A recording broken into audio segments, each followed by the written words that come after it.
All right, shoot, Dolan.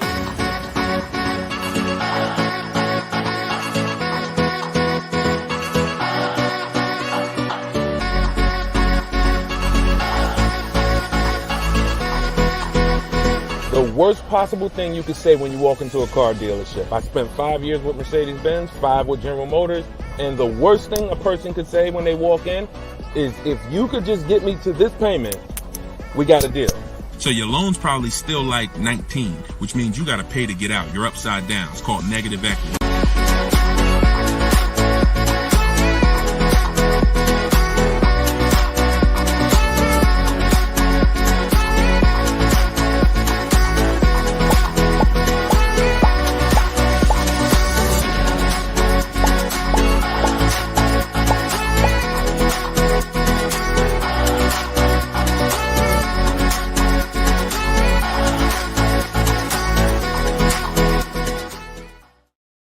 What's going on, everybody? We are officially kicking off episode 1 of Car Shopping Questions and Answers.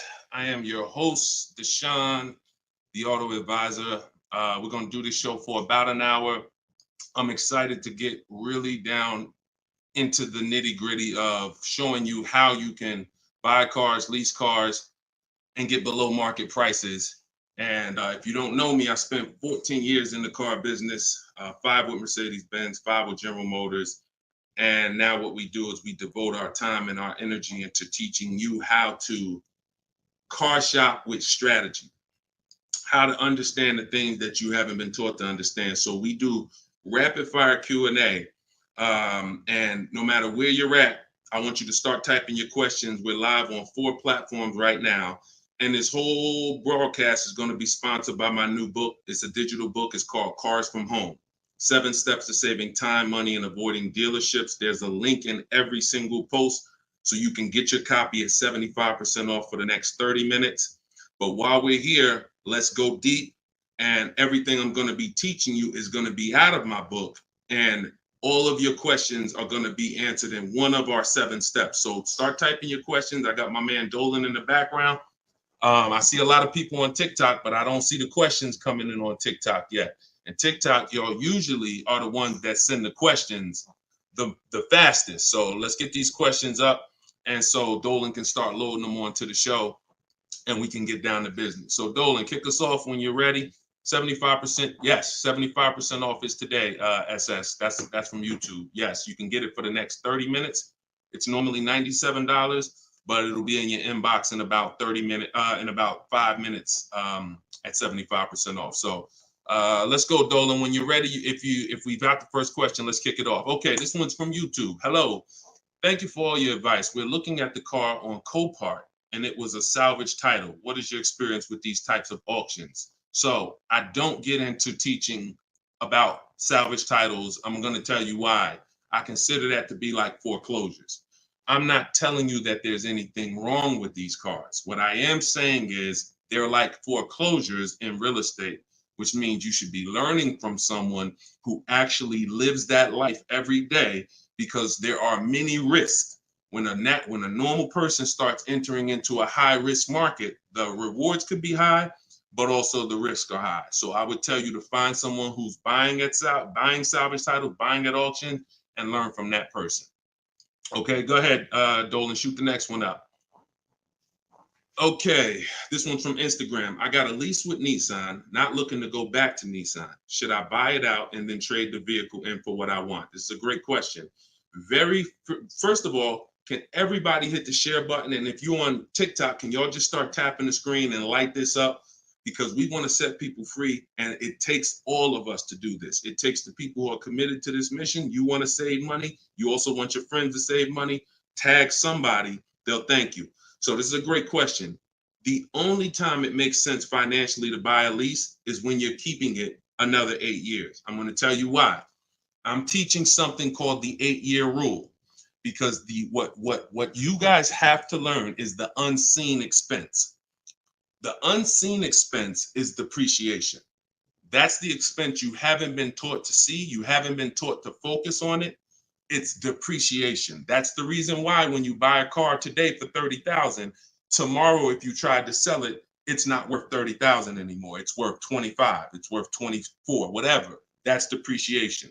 So when you keep your car long term, your car's value goes down like this. But when you keep it long term, the depreciation starts to level out. When you buy your lease, all you're doing is buying a pre-owned car. That's all you're doing. Yes, it's a lease that you had, but you have to start seeing it as it's just a used car. So you want to ask yourself, should I buy a used car and then turn around and sell it? That's what you're talking about. Now, Coach Mojo, we don't buy leases. What we do is we see if we can sell them for a profit. If you didn't know you could sell a lease, I want you to type a 1 in the chat. We're going to be peeling back a lot of things you're going to discover as you listen and you stay in this community. You can sell a lease. Most of you have heard of the term lease with the option to buy, but you're not familiar with lease with the option to sell. You have those rights no matter what. 9 times out of 10, we're going to exercise our option to sell. And how you sell, there's 3 ways to sell. There's 3 different types of what I call an equity assessment. This is step 2 in my book. You must do an equity assessment. If you have ever dropped your lease off to a dealership and you haven't done this, then you could have given them thousands of dollars without knowing. So what you're going to do is do an equity assessment by calling the bank, finding out how much you owe. You want to get your payoff. That's going to tell you, let's say it's $18,500. That's your customer payoff. Now what you want to do is you want to see who will pay you more than that, or at least that amount. And we don't go to dealerships for that. We go right online. This takes 20 minutes to do. We're going to go to CarMax.com, Driveway, Carvana, Kelly's Blue Book Instant Cash Offer, AutoNation, and Car Guru Sell My Car. This is going to get us 6 offers, cash offers. See, our cars are not worth what an algorithm tells us our cars are worth. Our cars are worth what a person is willing to pay for today. And when you see those numbers, that's going to tell you if you have equity versus not having equity. So the short version of your question is, Coach Mojo, you shouldn't be buying your car unless you're planning on keeping it another 8 years, because we teach something called the 8-year rule, which is if you're not keeping your car 8 years, you're not going to outlive the depreciation drop in value. So you shouldn't be buying it. You should be leasing. And I know a lot of you probably, oh, well, Deshone, I was taught never lease. I was taught don't lease. I was taught don't lease. Well, you're going to find out the more you stay here, as you just dive in to financial numbers we go over, you're going to see that that's bad advice. And unfortunately, millions of people have been subject to bad advice that has been costing them money. Okay, so we'll go more into detail on that. There's only 2 ways to beat depreciation. Long-term ownership, that's our 8-year plus people. If you're keeping your cars, your next car, if your plan is to keep it 8+ years, I want you to type K in the comments for keeper. Type K in the comments if your next car, you're like, Deshone, my next car, I want to keep it at least 8 years. I want you to type a K. All right? Now, if you are not keeping your car at least 8 years, then you should be shopping for a lease, because that's how you're going to avoid depreciation. We're going to talk more about leasing, because you cannot just get any lease. You have to get what I call a good value lease. We'll go more into detail on that, but that's the foundation, Coach Mojo. Answer those questions first before you think about anything else. All right? Go ahead, Dolan. Shoot the next question up, man. Keep typing the questions, y'all. We're bringing them from all platforms. This one's from TikTok. What to do if you have no pre-approval letter, even with a 730 score? Okay, great question. We don't focus on pre-approval letters. What we focus on is making sure. All right, so I teach something called the bank bidding war. Everything we're going to do from now on is going to be a bid. Could y'all keep tapping the screen on TikTok? I see y'all running the lights up. When y'all keep tapping the screen, what it does is let TikTok know, listen, more people need to get over here because we're talking about something that everyone needs to hear. So I appreciate y'all. Look, they're running them up. What to do if you have no pre-approval letter. So we were taught always get pre-approved. But here's the problem. People got onto it. Whenever we do something and the public starts moving in a way, the big companies adjust to it and they find a way to infiltrate it. Most of the companies that you're trying to get pre-approved from, that I'm trying to get pre-approved from, their goal is to isolate us. Something called restricted pre-approvals. I'm gonna tell you what a restricted pre-approval is and why we stay away from them. A restricted pre-approval limits where you can shop. We'll approve you, but only to shop with Carvana. We'll approve you, but only to shop with our dealer network. We'll approve you, but only to shop with a drive time dealer.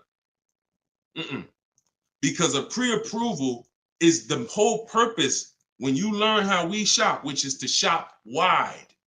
When you start seeing to shop wide and get multiple offers and see the entire 100-mile radius within where you live as a huge market where people are competing to sell you a car, you'll start seeing why we never want to deal with a restricted pre-approval. So what we do is we use something called the bank bidding war. The only way, how many people have asked themselves, did I get the best interest rate? Type $signs. If you've asked yourself ever, you bought a car and you said, did I really get the best interest rate? Type a $sign if you've wondered that. See, the only way to get something we call price assurance, which is to guarantee. See, these are powerful words that I want you to add to your vocabulary when you're car shopping. We need to guarantee that we got the best interest rate. How do we do that? Getting bids. Experian wrote an article. They allow you to have multiple lenders pull your credit with a hard pull and compete and give you rates within a 14 to 45 day period. Now, don't ask me why they say 14 to 45 days. That's the window. I'm going to teach you how to do it in a way where it'll only take you 2 days and you're going to let tons of people run your credit and you're going to guarantee you got the best rate and it's going to weigh on your score like one hard inquiry. So if one hard inquiry would have dropped your score 9 points, natural. We buy a car, a hard inquiry is going to drop our score. That's natural. But we're going to get 20 hard inquiries and it's going to drop our score the exact same way. This is how it works. You do not let anyone run your credit under any circumstances until after you find your car. In my book, I have something called the Perfect Budget Calculator. I created this tool. What it does is it's going to tell you, it's going to give you multiple goals. It's going to tell you exactly what car you can afford. It's going to tell you how to be under your max monthly payment. And you put everything you want to put in, what your max monthly payment is, we use the standard interest rate. So whatever the interest rate is at this time, we use that. Budget. The only purpose for a pre-approval is to budget. Think about some of you who are homeowners. The only purpose in getting pre-approved was to budget so that you can go buy your house, right? You with me? That's the only purpose. If we don't get pre-approved, we don't know how much we could afford. So when we do, what we do is we take the average interest rate, and that's what we're going to use to estimate our payments. This is in my book. See, I created technology.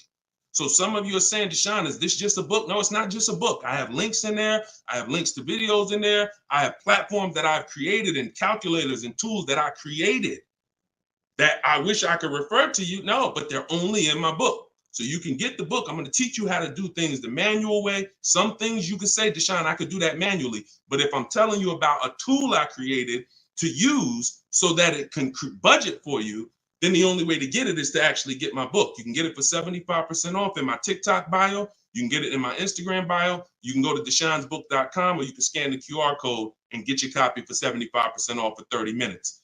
But when you budget, you know exactly how much you can spend on a car and you go find your car under that budget. The Perfect Budget Calculator is going to give you multiple goals.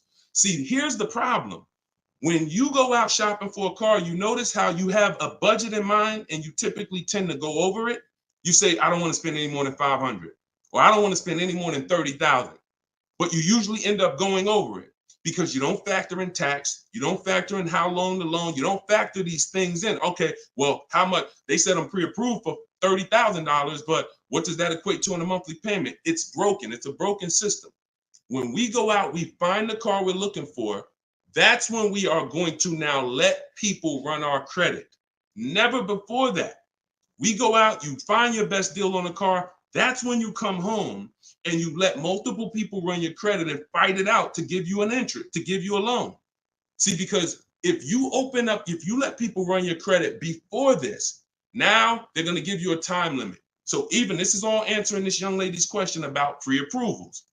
The reason why they're garbage is because if it's a hard pull, they're garbage because now they've started that window that I told you about. You got 14 to 45 days and it starts to count down. Now you're trying to rush and find a car. Some of us, it might take us 3 months to find the best deal on our car. If you got a pre-approval and the time is expiring, you're shopping with your back against the wall. Second reason it's garbage is because once they give you a pre-approval, you are now tied to them and you don't have the opportunity to bid, and it's just garbage. So do what I'm telling you to do. When you find your car, that's when you're going to come home and you are going to now let people run your credit, and then you are going to let the dealer see if they can beat it. See, this is a must. I know you may have been taught, I don't let that dealer run my credit. No, make them compete. The bad part is when the dealer is trying to give you an interest rate when you have no offer. That's bad. But when you have an offer, that's when he's trying to beat it. And that's a very different thing. You tell him, hey, I got 7.2 from whatever bank. That's the best offer I got. Okay. Now that dealer goes to work with their 7 to 12 bank. Hey, listen, can we beat this? And when he calls you, he's going to tell you one or two things. Hey, good news. I was able to beat that interest rate. In which case, you what? Guarantee you got the lowest interest rate. Or he's going to say, listen, I tried my best. I talked to every bank I got. Nobody could beat that rate. In which case, what? You still what? Guarantee you got the best interest rate. So the only way we're going to be able to do that is with bids. We're going to stop negotiating. We're going to start making people bid. That's what we're all about here. Go ahead, Dolan. Shoot the next one up. I'm going to try to get through these. I'm going to try to give, see, I can't do short answers to some questions. Okay, hold on. Yeah, hold on. Link to 75% off is not working. Are y'all able to click it on TikTok? Let me know on TikTok if y'all are able to access the 75% off. Okay, this one's from YouTube. My credit score is between 500 and 600. Can I still get a nice car? Great question. You should be focused on getting a great car, and you should be, all right.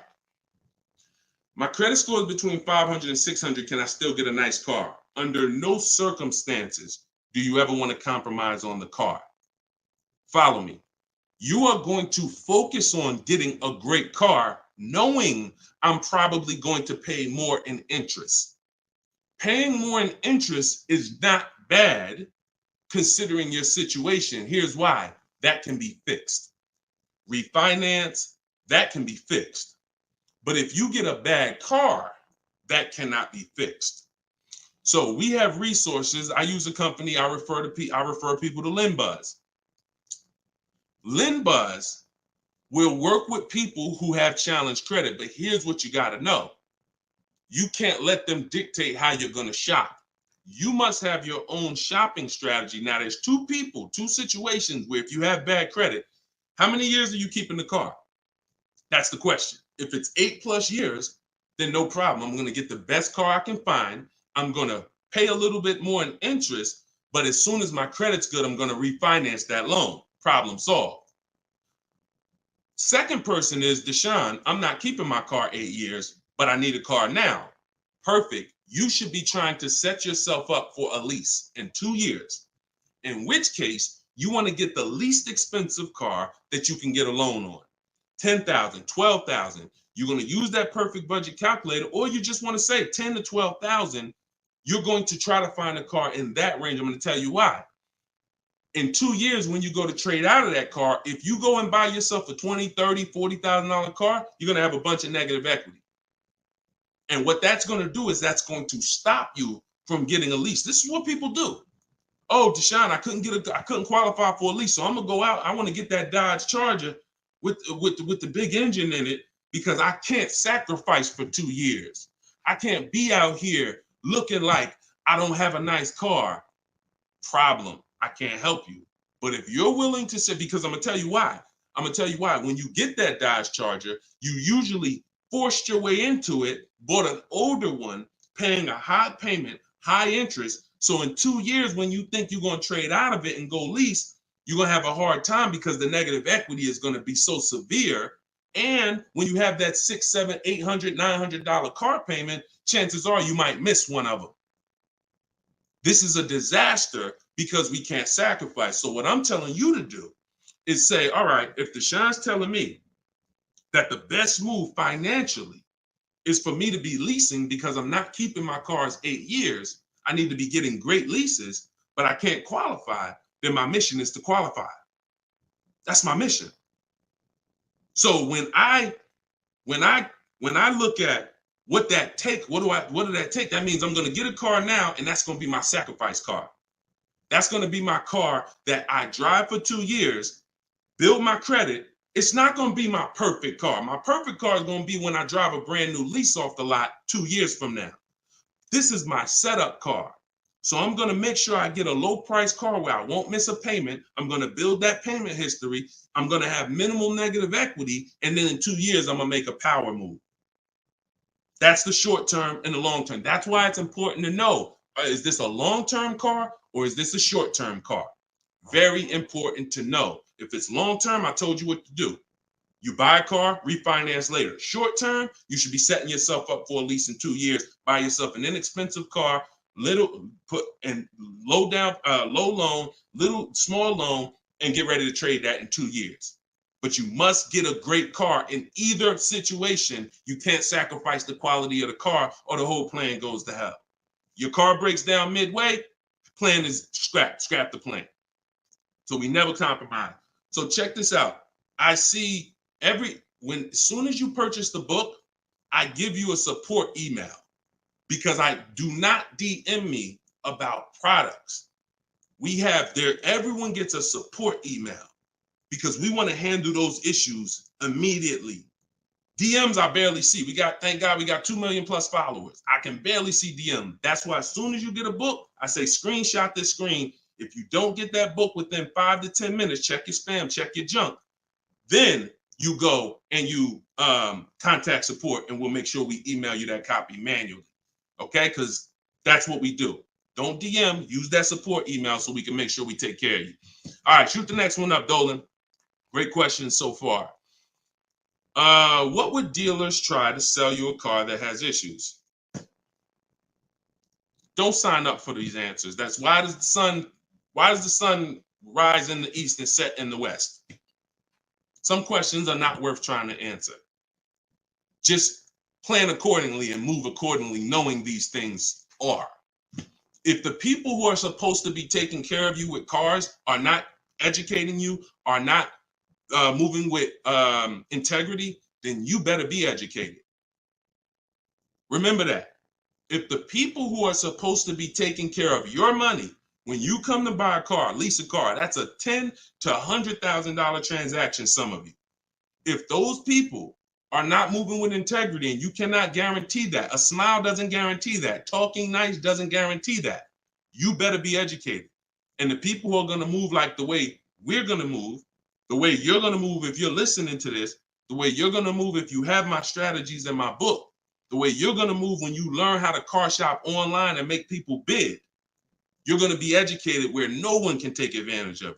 You're empowered. You're the one in control. You're the prize. You're the one people are competing with to earn their business. And that's what I want for you. All right, go ahead, Dolan, shoot the next one up. This one's from Facebook. I'm about to begin the process of buying a car from a dealership. They're offering me a lowered payment if I go with one of their lenders. Are there any ways to save on this deal? So have you gotten bids? See, look, you were programmed to be loyal to dealers. I'm from the industry.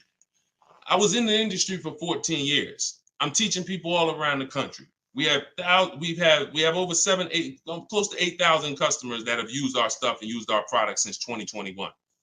We have data from all around the country.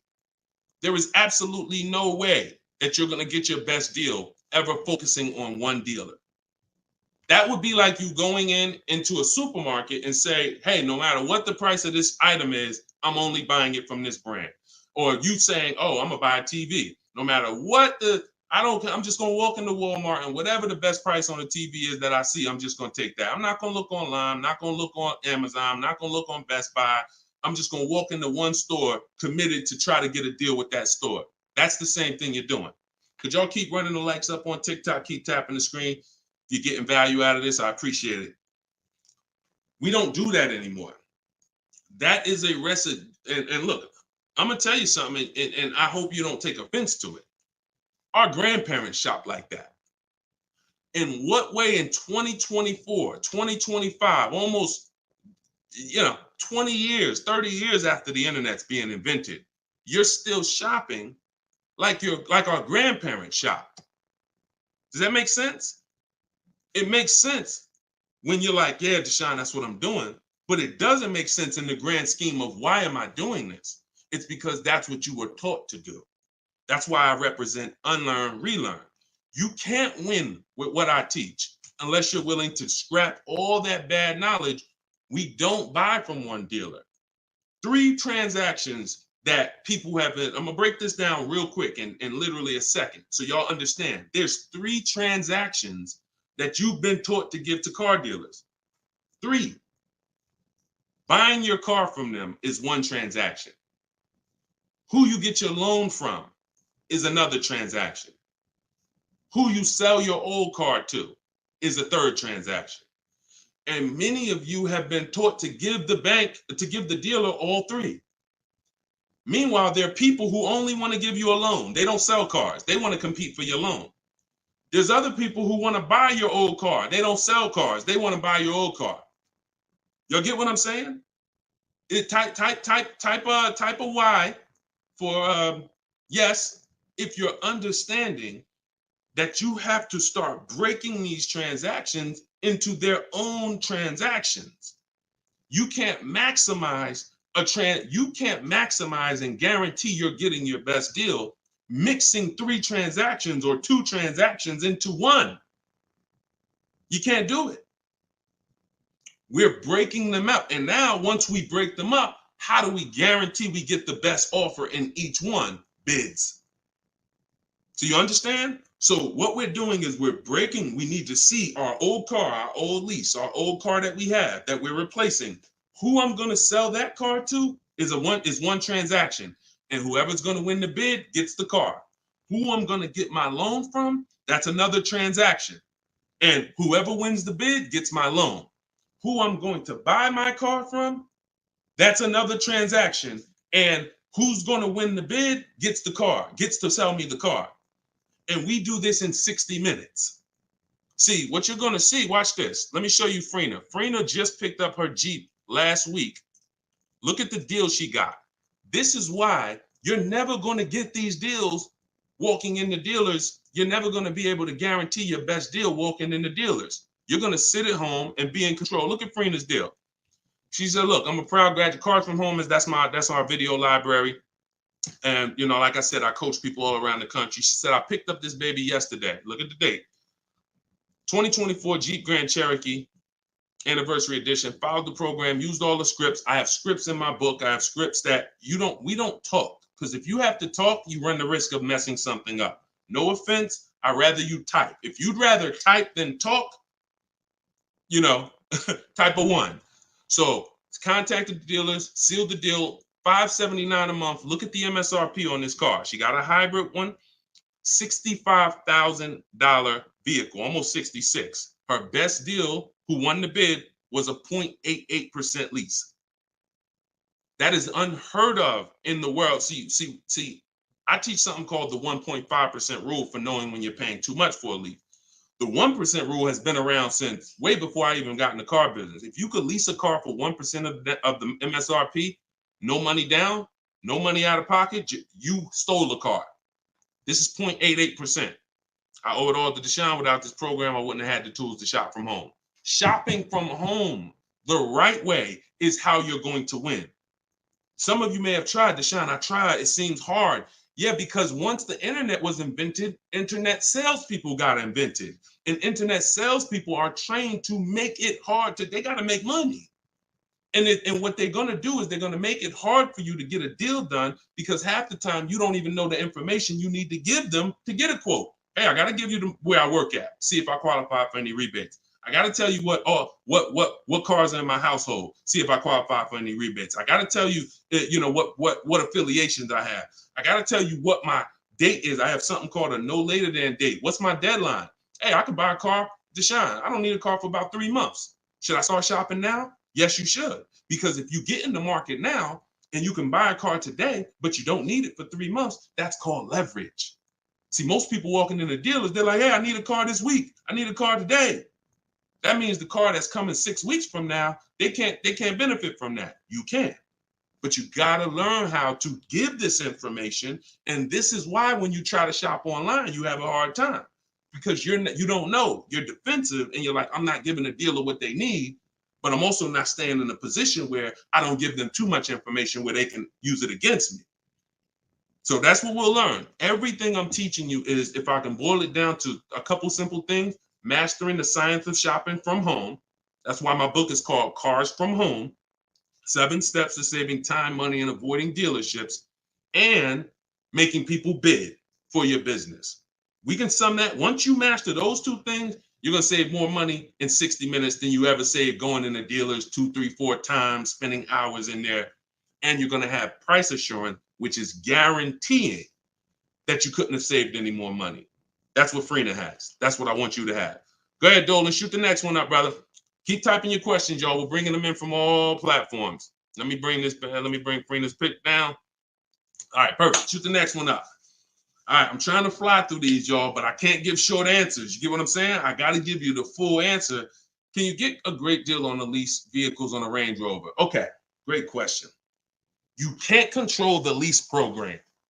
The lease program is what's going to dictate when the dealer wins the bid. Let's say a dealer, I always teach, when you start getting bids on a lease you should see about at least a $3,000 to $5,000 difference from your best offer to your worst offer. Now, sometimes it's more drastic than that. You're doing it, you'll see a $7,000 difference from your best offer to your worst offer, but you need to see a spread. I'm going to tell you why. 80% of dealers are overpriced. So when you start getting offers, if you don't get enough offers to where you see that spread, you haven't gotten enough offers. I teach you need to get at least 5. In my book, I have something called the 25 to 5 strategy. So once the whole purpose of a bid is to find the dealer that's willing to discount the car and sell the car lower than all their competitors. And if there's any rebates, to disclose them to you. That's only going to come through bids because you don't know who you're dealing with. An 80% dealer is not going to tell you all the rebates. An 80% dealer will tell you, okay, yeah, there's no rebates, but there actually is. 80% dealer is going to say, all right, yeah, there's $1,000 rebate. Hey, but there's actually $2,500. So you can't depend on an 80% dealer. You have to get multiple offers and reveal who the actual dealers are who is going to win the bid. Now, once that happens on a lease, the lease program is in the background. And if the lease program is trash, then you're going to be over 1.5%. And over 1.5% means the payment you're paying when it's more than 1.5% of the MSRP. That means you're paying too much for a car you're giving back. See, I was concerned to start making lease videos because I knew when people started finding out how good leasing was, they were going to just go into dealers and say, hey, work me up a lease. Problem with that is, if you don't know how to get a great lease, you're going to get a bad lease, sign up for it, and it's still going to be better than your history of purchasing. So you're going to think you won, but you left thousands of dollars on the table. So I don't want to teach you about going after leases until you learn how to get multiple offers so you can reveal the best deals. But what we do is we always with leases have 3 options because we can't control the lease program. And if we can't control the lease program, we need to have a bet. Because look, y'all, there's tons of companies out there that are offering bad leases and people are signing up for them. especially some luxury brands. Every car has a different lease program. Luxury brands will say, hey, we're going to put a bad lease out there because we know we can ego sell people, which means, hey, come on, Mr. Jones, come on. How long you been driving Range Rovers? Man, I've been driving them for 12 years. All right, well, come on. You really gonna leave Range Rover over a couple dollars? Yeah, but I mean, the lease seems kind of high. It seems like, I'd be better off buying the car. No. If you don't know that, they're going to ego sell you. So until people stop signing these bad leases, we are not going to get to the point where some of these banks say, all right, we got to stop with the bad lease deals. Now, conversely, opposite end, there's phenomenal lease deals out there. Like Yusufrina. I'll show you a couple more before we jump off the show. So it's harder to get a great lease deal because there's a lease program. It's easy to get a car if you're buying brand new through bids. Easy to save thousands of dollars. But we can't dictate the lease program. And we're not going to sign it. I will never say to you, sign a bad lease. Dealer will tell you, oh, look, I'm beating all my competition. Phil, man, look, I'm saving you like $6,000. Man, I wish I could lower the payment, but the lease program's not good. That's okay. That's why it only takes us 60 minutes to get these quotes. We don't want to spend hours to find out it's a bad lease program. We pick a car, we get our bids. Within 2 days, we're going to know if it's a bad lease program, in which case we move to our Plan B vehicle. Okay? So everything I'm teaching is out of my new book. It's called Cars from Home. It's a digital book. It's called Cars from Home, 7 Steps to Saving Time, Money, and Avoiding Dealerships. Your goal is to master the science of car shopping from home and to start making people bid for your business. All right, that's everything it's going to show you in 7 steps, and you can get it for 75% off in my TikTok bio, or you can get it in my Instagram bio, or you can get it in my you can go to deshonsbook.com or scan the QR code. Go ahead, Dolan, shoot the next one up. This one's from TikTok. How do I get out of negative equity? 3 options for negative equity. That's it. And after I tell you these 3 options, I need you to know the cause. The cause is super important because I can give you a Band-Aid, but if you don't know the cause, you're going to continue to be in trouble. 3 options. 2 lead to a new car. 1 doesn't. Negative equity is the bad credit to people with good credit because if you have too much, it will stop you from getting your car. So your first option with negative equity is to pay it off. Here's what happens. You want to use that equity assessment process that I told you about a little while ago. You're going to call your bank, find out what you owe. After you find out what you owe, you're going to go to those websites I mentioned, CarMax, Driveway, Carvana, Kelly's Blue Book Instant Cash Offer, AutoNation, Car Guru, Sell My Car. That's going to give you 6 cash offers. These people are bidding on cars every day. They usually put their best offer out there. In 30 minutes, you'll have 6 offers. They pay more than dealers on average. In fact, 2 or 3 of those bids you're going to get are actually from dealers. So it's a nice mix of offers. 3 of them are from online car buyers, CarMax, Driveway, Carvana. 3 of them are from car dealers, local car dealers. So it's a nice mix, but they're bidding. That's going to lead to the least amount of negative equity because remember, when you get bids, you're getting the most value. You're getting the most savings. You're getting the most money when you are getting bids. So let's just say you pull your payoff and it's $16,000. Your highest bid is $14,000. That means you have a $2,000 negative equity gap. You are much better off coming up with the $2,000 and paying that car off and going into your next transaction clean. That is the best way to go. Because now, if you can't do that, I'm going to tell you why it's the best way when I tell you the second way to get out of negative equity. If you can't pay the difference, then that means you must bring that car. You can't do a separate transaction with that car because you need the dealer who you're going to buy the car from to wrap the negative equity into the new deal. They are still going to win the bid. You must, in all cases, only deal with dealers who won the bid. But once they win the bid to sell you the car, now when you come to them, You're gonna now bring your old car into it and see what it's worth to them. When you see what they can pay for it, you're going to see in most cases, it is not going to be the highest number you got from the online buyers. So if the online buyer's highest number was 14, maybe that dealer can only pay 12,200, 12,500. And you might say to them, hey man, but CarMax was offering me this. They're not going to be able to match it in most cases. It's just not possible because they can't win both bids. If you start buying cars for the most money, selling cars for the least money, it won't take you long to be out of business. That's probably what happened to Vroom. They were buying cars for the most money and then trying to sell them, and they weren't able to make the profit. So we must separate the process, but if you can't pay the difference, you now must bring your old car into the process after a dealer wins the bid, introduce them, hey, this is the car. Now, they've already won the bid. They beat all their competition to sell you a car. So they've already proved they're a 20% dealer. Now you're bringing your old car, and you're going to see that.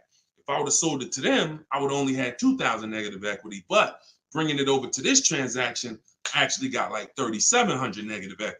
And there's nothing we can do about that. That's why I said the plan A is always, if you can cover the difference, cover the difference. If you can't, that's your only option. Now, here's the third thing. I told y'all 2 things lead to a new car with negative equity, 1 doesn't. If you have too much negative equity, you have to understand loan to value ratios. Loan to value ratios have nothing to do with credit scores. That's why I call negative equity the bad credit to people with good credit. When you bring your negative equity over, the bank is only going to lend a certain percentage above the price of the car. So if the price of the car is 30,000 and you have good credit, the bank might only lend 36. They might only lend 20% more, 25% more than the price of the car. So if you're coming over and you're trying to do a no money down deal, which is what we do, we shop with no money down. If we can make no money down deals and we can get the car payment to where we want, if we can get the whole deal to where we want with no money, that's what we do. It's different when interest rates are higher. We typically put more money down to avoid paying more high interest. But when it comes to us shopping, we always shop with no money down. So if you're trying to do a no money down deal and you are trying to bring all this negative equity over and trying to not just finance the price of the car, but the tax, the fees, and negative equity, you run the risk of blowing out the loan to value ratios, in which case you're not going to be approved. You could have a 900 credit score. They're going to tell you you got to put money down because you can't finance all that negative equity. So it depends on how much. And if that's too high and you can't put down money to actually make a difference, then you're going to need to stay and pay down that car for a couple more months or even maybe a couple more years to lower the amount of negative equity. So that's how you get out. That's all in my book. 3 ways to get out of negative equity. But what you got to know is the cause. Only legitimate reason for negative equity is because you had an emergency and you had to switch cars. Now, if we go by things that can be prevented, like Deshone, I bought a car, it's breaking down. Well, that means you bought the wrong car. We can prevent that with knowledge. Now, if you say, Deshone, I just wanted a new car and I switched it, that's costing you. And because you don't understand leasing, see, 90% of the time, 10% we give to emergencies. Deshone, man, I had a sedan, then I had twins, I had triplets. I need to get an SUV. I got to switch the car. Understood. Legitimate reason. Switch the car, stay in it long term, pay off, and keep the car. But 90% of the time is you don't understand leasing. And you buy your cars, you take out 5, 6, even God forbid, 7-year loans. You switch these cars in 3 years, 4 years, you always have negative equity and you're overpaying by thousands of dollars. That's the cause. That is the cause. I've been doing this since 2006. The reason for most people, most of your negative equity is because you haven't learned to lease yet and you're buying cars, but you're a short-term person. All right? And the more you stick around here, the more you'll understand why that's a mistake. If you get my book, you'll understand, oh, I've been doing this wrong. I was taught this. I don't blame you. You were taught that. But when you learn, when you do better, when you know better, you do better.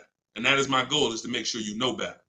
My pleasure, Reggie. You said thank you for everything. My pleasure. Absolutely. Everything I'm teaching y'all is out of my new digital book, Cars from Home, 7 Steps to Saving Time, Money, and Avoiding Dealerships. You can get your copy for 75% off as part of our launch in my TikTok bio, in my Instagram bio, or you can go to deshonsbook.com. There's a link in the comments, or you can scan the QR code if you're watching us on the television, and you can get your copy for 30 minutes. Once that timer expires, book goes back up to $97. So get your copy before the timer runs out. Go ahead, Dolan, shoot the next one up.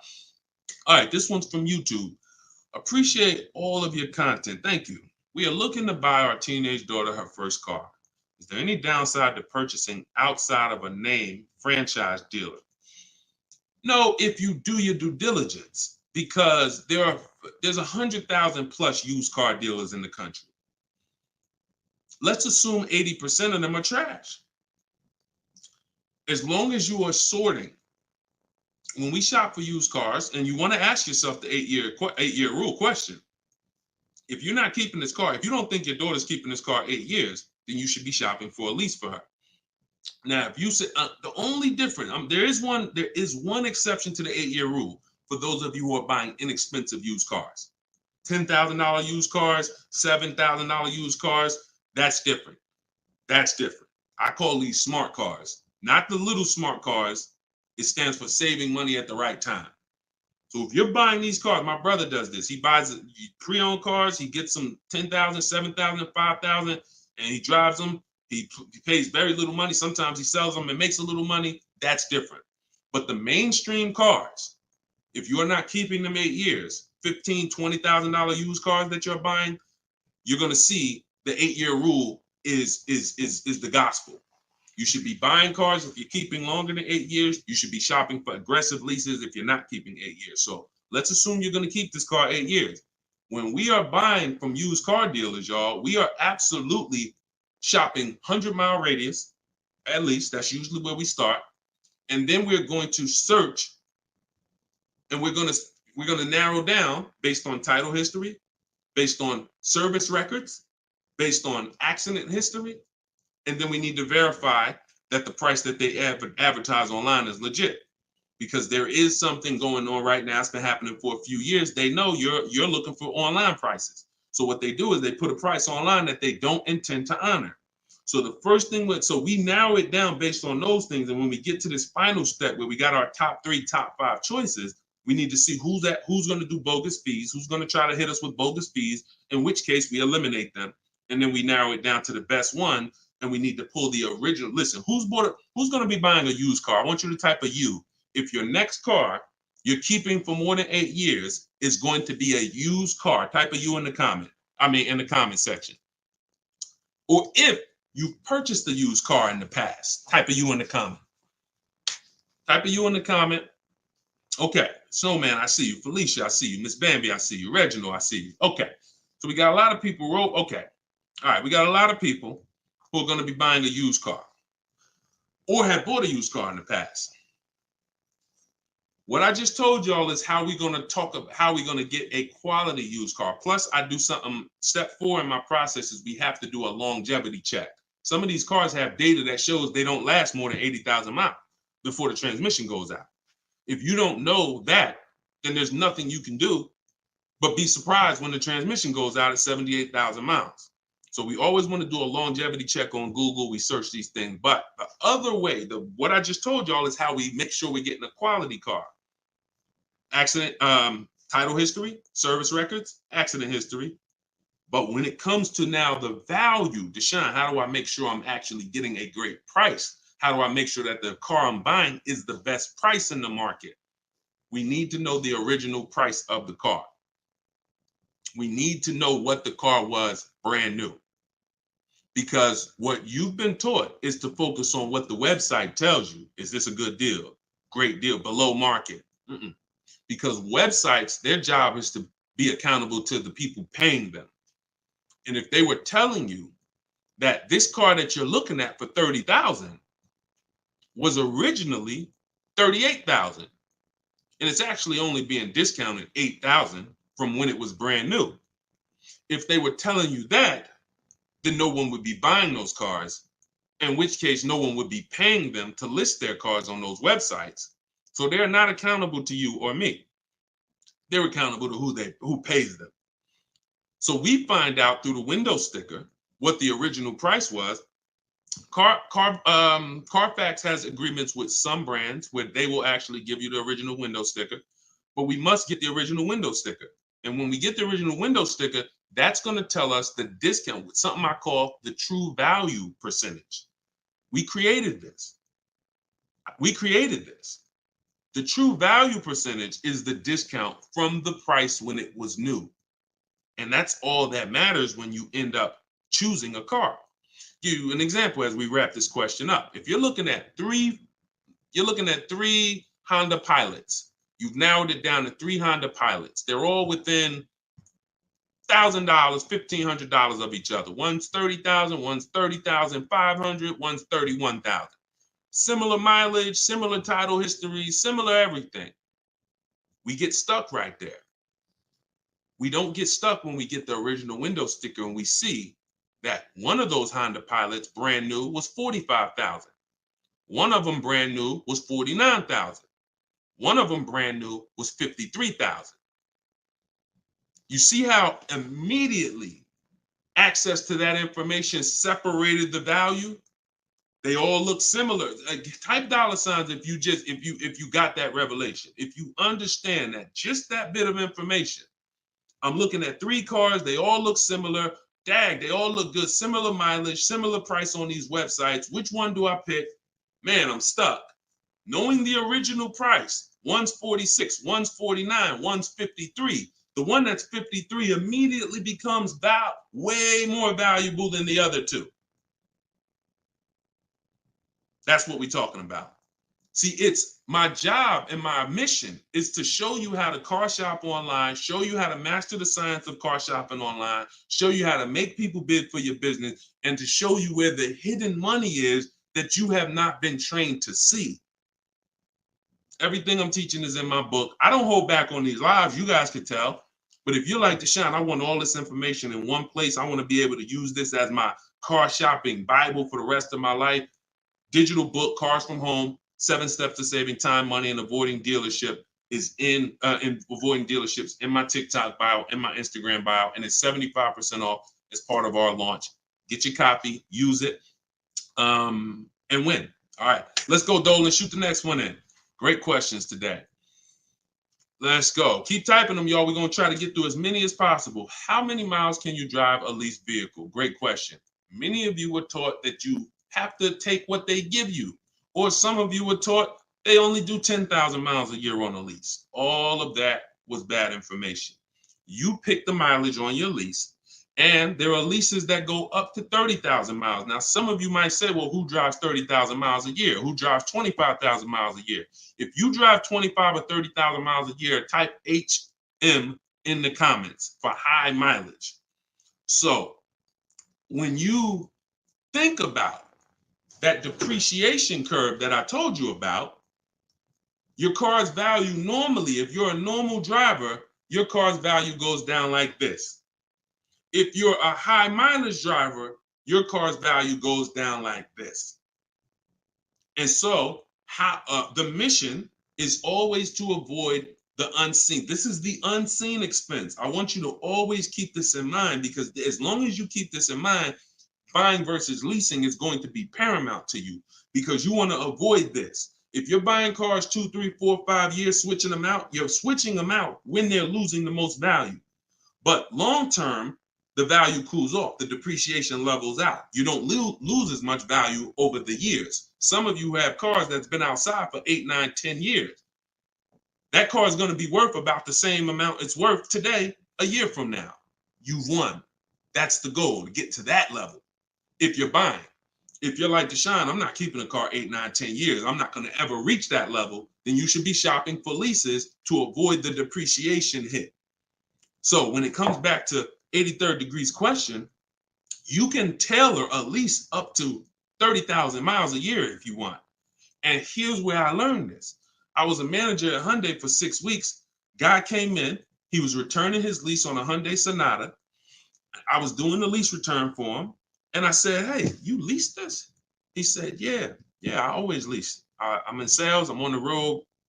every day. I used to buy my cars, and I would have a bunch of negative equity all the time. I was just losing thousands of dollars every time I went to replace the car. It wasn't worth what I owed on it, and I just kept rolling it over. I stopped doing that when I found out about leasing. Now, same time he's telling me this, I know that I've also sat with people who came in with high mileage with 10, 15 grand of negative equity. So what he's telling me, I've experienced, and I'm trying to help these people and dig them out of this hole and help them get another car, but they have a ridiculous amount of baggage from the old car. So he told me that, and I saw his payment, and I said, man, this payment is only like $175 a month more than a really good deal on a regular lease. And so from then I understood. I'm going to teach people that you need to understand, if you get a great lease deal and then you bump the mileage up from 12,000 to 22,000 or whatever you need, you're going to pay thousands less than if you bought the car and just took that depreciation hit. You bring that car back with 75,000 miles in 3 years, the car is worthless, but you still owe $17,000 on it. That's the difference. So leasing mileage, you pick it, and you can customize it up to any amount. But we always shop for 12,000 miles a year. Always. We don't shop for high mileage leases. When we get our quotes, if you're using what's in my book, the 25 to 5 strategy, we get our quotes with 12,000 miles a year. And once somebody wins the bid, then we convert the bid. We tell the winning dealer, hey, could you show me what the payment's going to be with 18,000 miles a year? And then we customize the lease. If we're going to do any down payment, we always customize after we've identified the winning dealer. Great question. Great question. Go ahead, Dolan. Shoot the next one out. Great questions today. All right, keep typing them, y'all. What advice would you give a first-time buyer who doesn't want a car note? Then go save up your cash and go get the best car you could afford. But why is it we always, Whitney, just send an email to support. If you're having trouble getting your book, just send an email to support. We'll send you a copy manually. Oftentimes it's a little one letter is different in the email. So that's why as soon as you purchase, I always give you that support email so that we can make sure you get your book. Okay? But what advice would you give to a first-time buyer who doesn't want a car note? Save up your money, get the best car you can afford. But here's what I want to ask you. Why is it that the only time we want to avoid a monthly payment is with a car? We don't say to the electric company, I don't want a monthly payment. We don't say to the water company, most of us who are buying a house, we have a mortgage. Most of us who are renting, we pay rent every month. Why is it that the only thing that we say we don't want a monthly payment on is a car?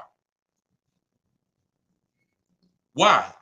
Now, I'm not telling you paying cash for cars is bad, but I'm telling you that if you're dealing with a mindset that is, I'm going to pay cash and save up and get a car that is less than a quality car because I don't want a monthly payment. So I'm going to get a car, save up, scrape together some cash and get a car that is less than I could actually get if I used a little leverage, little loan. See, there's something called over leveraging. I'm going to take a 7-8 year loan to afford a car. That's called over leverage. That means you're trying to get a car that you truly can't afford, but you're going to use the bank's money to actually do it. That's over leverage. That's like going in and saying, hey, I'm going to get a 50-year mortgage because I don't want to buy a $300,000 house, $400,000 house. I want to buy a $600,000 house. So I'm going to get a 50-year mortgage so that I could afford the monthly payment. When you do this, there's, again, cash buyers. Nothing wrong with that. But I'm concerned with the mindset, the reasons why. Because the reasons why it makes sense to pay cash is to avoid the interest if interest rates are high. 7, 8, 9%, you want to pay cash? Great. But there are people who come into the dealer. I was blessed to work in some very affluent towns, white collar and blue collar towns. So I had people making 30, 40,000 a year. I had people making 30, 40,000 a month. And what was interesting to me is those who were able to afford paying cash for the car could write a check, because when I would ask them, how are you going to pay for the car? They would ask me, well, what are the rates? If I had a 0% interest rate or 1% or 2%, if their money was making money for them, they wouldn't put it into the car because they see the car as a depreciating asset. What does that truly mean? When I put $30,000 into the car, what is my $30,000 worth to me in 5 years? Let that sink in. Anybody who's paying cash for a car, if you're bringing money out of stocks where you're getting 8%, 7%, 10%, bringing it out of real estate where you're getting 10%, 12%, 15%. When you put that $30,000 in a car, what's that car worth in 5 years, y'all? What is a $30,000 car worth in 5 years? Average miles, 60,000 miles driven on it, 30,000. What is it worth in 5 years? Throw some numbers out there. Throw some numbers out there. Let's see. See what we come up with. My guess is 30,000. Knew that car in 5 years is probably worth like 14. Okay, Pink Butterfly said 13. 19 is too generous, I think. 17, 12. See, some people may be confused about this seller's market we had for 3 years because you might have just sold the car in 3 years and made some money over the last 3 years. That market's gone. So you might have really said, Deshone, I bought a car for 30 and I sold it in 3 years. I sold it in 2022 and I got 23 for it. Well, that's never going to happen again unless we have another, worldwide inventory shortage, in which case resale values go up. Normal market, 12, 13, 14, 15 generously. So a person who's looking at their cash and what their cash is doing for them, they look at that. I put that money in my car, 30,000. That money could have been in the market, and that 30,000 in 5 years could have earned me another $6,000 of interest, $7,000. In which case I'm up. But at that 30,000 in the car is worth now 15 or 14. So these are the things. I don't teach one size fits all. I teach custom. I teach, it depends on what you're doing with your money. If your money's invested and interest rates are low, then leverage a little bit. If your money's not invested and you're like, Deshone, I got my money in the mattress, I got my money in the bank, I'm not really doing anything with it. All right, pay cash, keep things low. Keep things low. If interest rates are high, pay all the cash, higher down payments, get the loans out of here faster. That's why, see, one size fits all car buying advice, I hate. That's what has failed you. This one size fits all formula. Everyone should do this. Everyone should pay cash. Everyone should get a used car. That one size fits all, no one should lease. One size fits all formula fails every time because it doesn't take into account real finance. All right, go ahead. Great question. Go ahead, Dolan. See, and I'll answer the question and then go into a little spin-off answer. All right, this one's from Instagram. If I want to keep my car for 8 years, should I finance the car? Absolutely. The goal is to get the best car and the best value. So if you can't pay cash and you say, I want to get a better car, what I teach is when you start budgeting, you are going to now see, can I get a new car or is my budget for a used car? The goal is to get everything you need. And really, if you could get everything you want, even better. What's the difference, Deshone? Well, needs is I gotta have 3 rows because I got 4 kids. Needs is I need a car that has enough power to get me on the highway because I'm on the highway a lot and I can't have an underpowered car. That's a need. A want is I want the leather, I want the big sunroof. So you must get all your needs at all times. You cannot sacrifice needs. I want y'all to put these 2 things into very important buckets, needs and wants. Needs and wants is the goal. Once the budget gets compromised, once you get out there, if you see I can't get the car I want with everything I need, everything I want, the wants have to scale back. The wants have to scale back, not the needs. I had a woman walk into Mercedes when I was there. And she was like, hey, I want the big truck because I got kids. I need the 3 rows. And once we worked out the deal and the numbers, she saw the numbers and she was like, oh, that's above my budget. But what about the 2-row one? What about the smaller one? I said, didn't you say you need 3 rows for the kids? Yeah, Yeah, you're right. You're right. See, she's about to take a need out to get a want. Does that make sense? So needs and wants are the big things. Needs will make you switch the car because you didn't get what you need. And when you switch the car, you lose money. So when you didn't get what you need, you will switch the car and lose money. If you didn't get what you want, that's easier to bear. Needs is like from day one, this car is not doing what I needed to do. So we must get our needs first. And that's what we talk about. So then you choose, can I budget, get me a new car or a pre-owned car? And once you make that decision, you just go out and you're now shopping the market. I use, in my book, I have something called the multiple marketplace strategy. This is when we shop for used cars. We're on all the marketplaces. We're seeing the whole market as one big marketplace. Everywhere cars are, we are looking and we're narrowing it down to our best, top 3, top 5. And then we're taking one across the finish line. You can't get below market deals on a used car until you see what the market is. See, let me go deep on this for a quick second.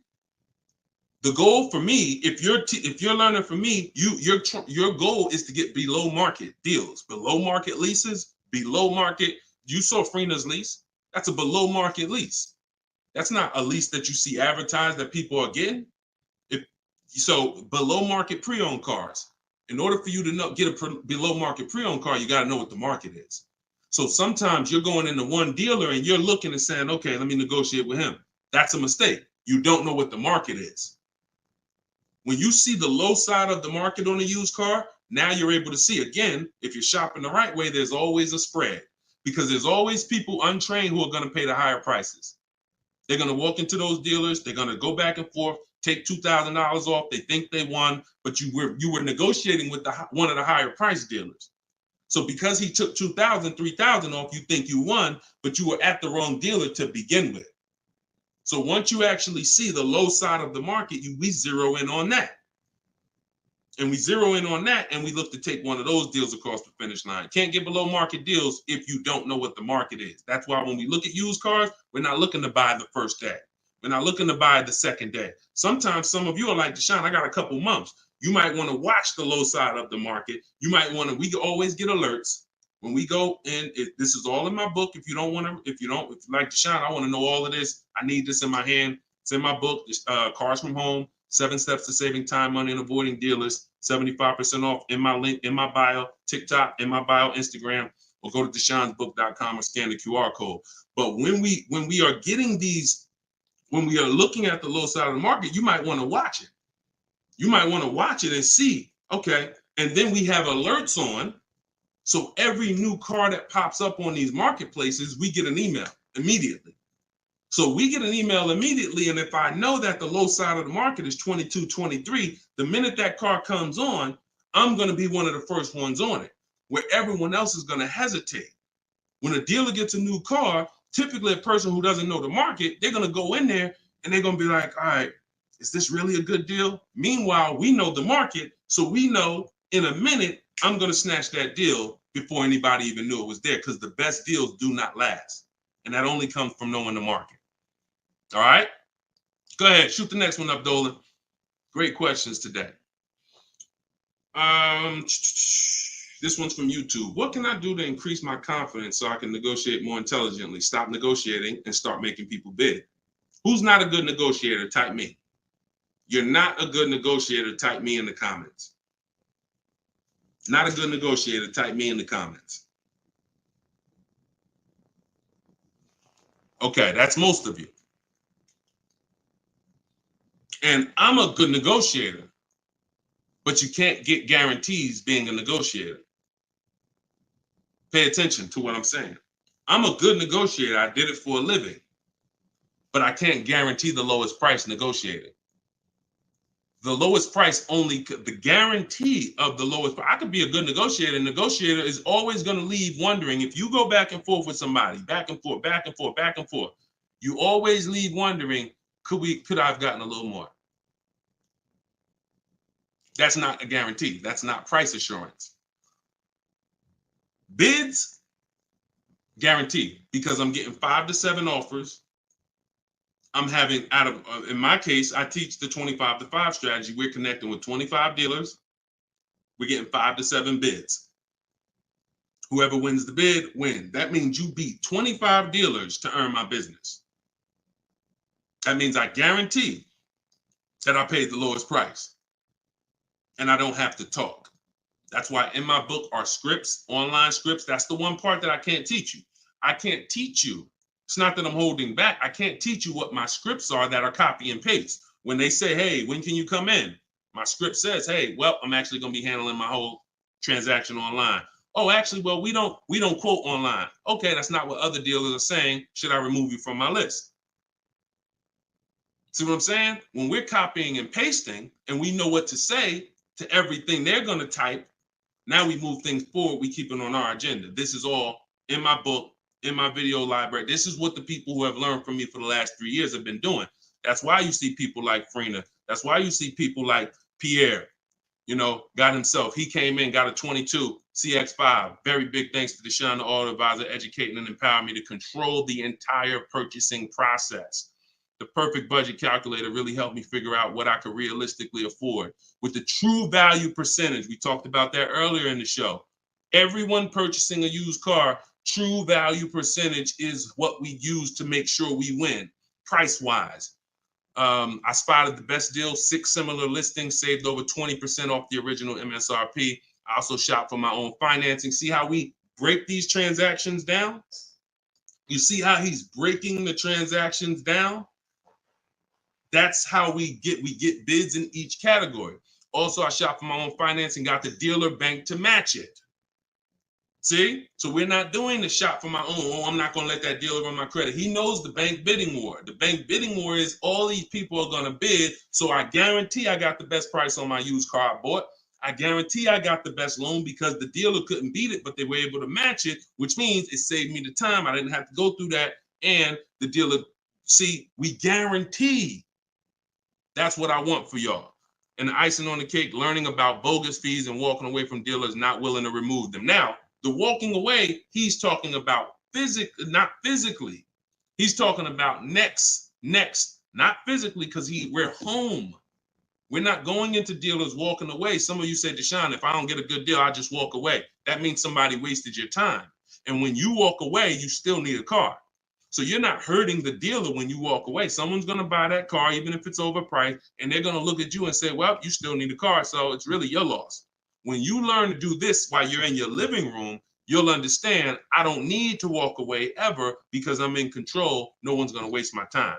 And this only comes from mastering the science of shopping from home.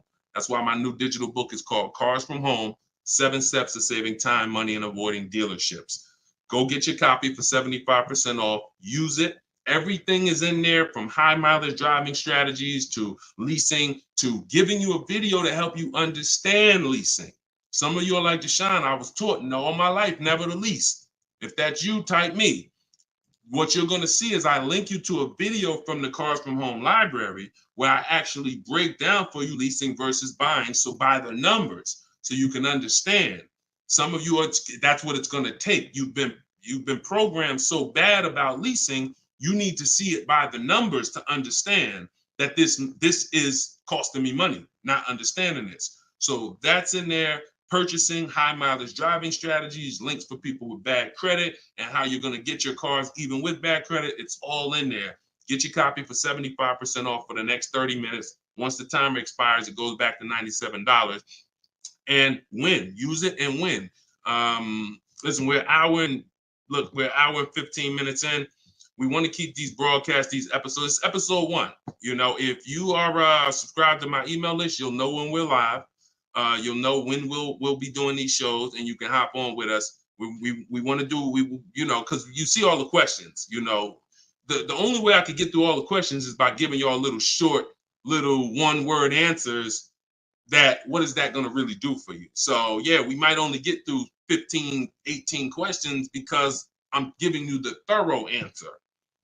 And when you see that a car is the second most expensive purchase behind a house, you'll appreciate the thorough answer. No one's going to buy a house and ask about financial literacy and expect a one-word answer. So we shouldn't do it with cars. We're going to buy more cars than houses.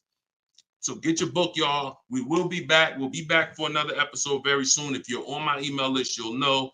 And I appreciate everybody for tapping in. This is episode 1. We got a lot more coming, and we're going to keep dropping these jewels. Keep unlearning, keep relearning. For the people that got the book, thank you.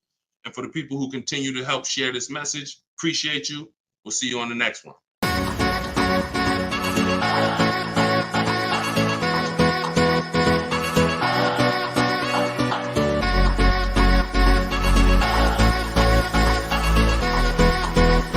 The worst possible thing you could say when you walk into a car dealership. I spent 5 years with Mercedes-Benz, 5 with General Motors, and the worst thing a person could say when they walk in is, if you could just get me to this payment, we got a deal. So your loan's probably still like 19, which means you got to pay to get out. You're upside down. It's called negative equity.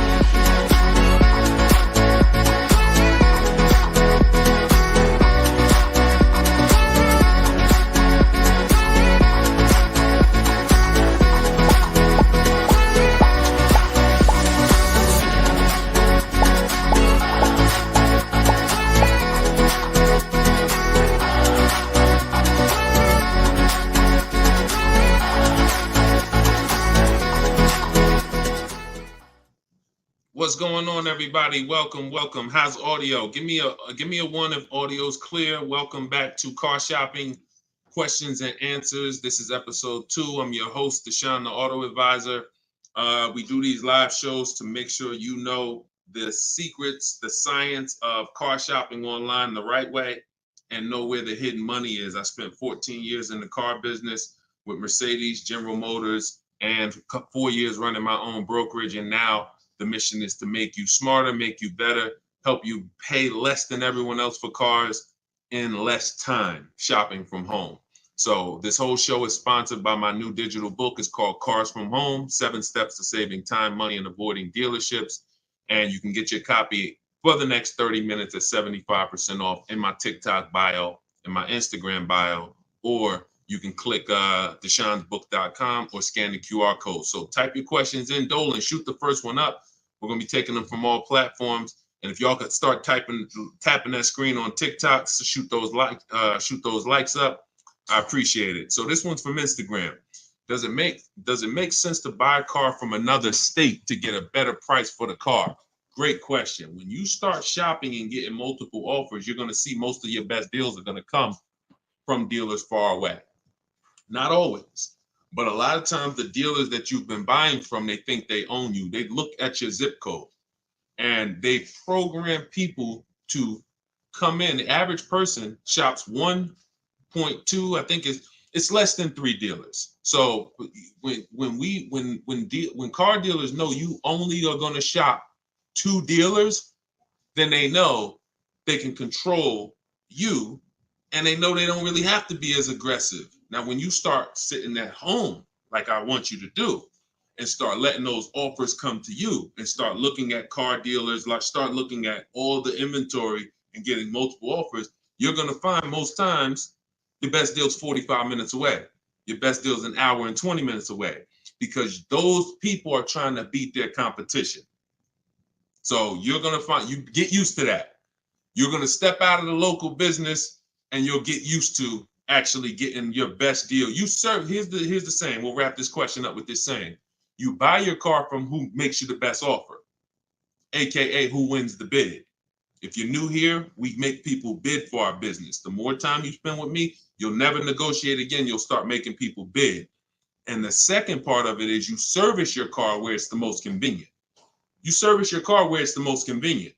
You buy your car from who makes you the best offer. All right? Great question. Shoot the next one in, Dolan. Everybody keep typing your questions. I see you on TikTok. We're going to bring questions in from every platform. Go ahead.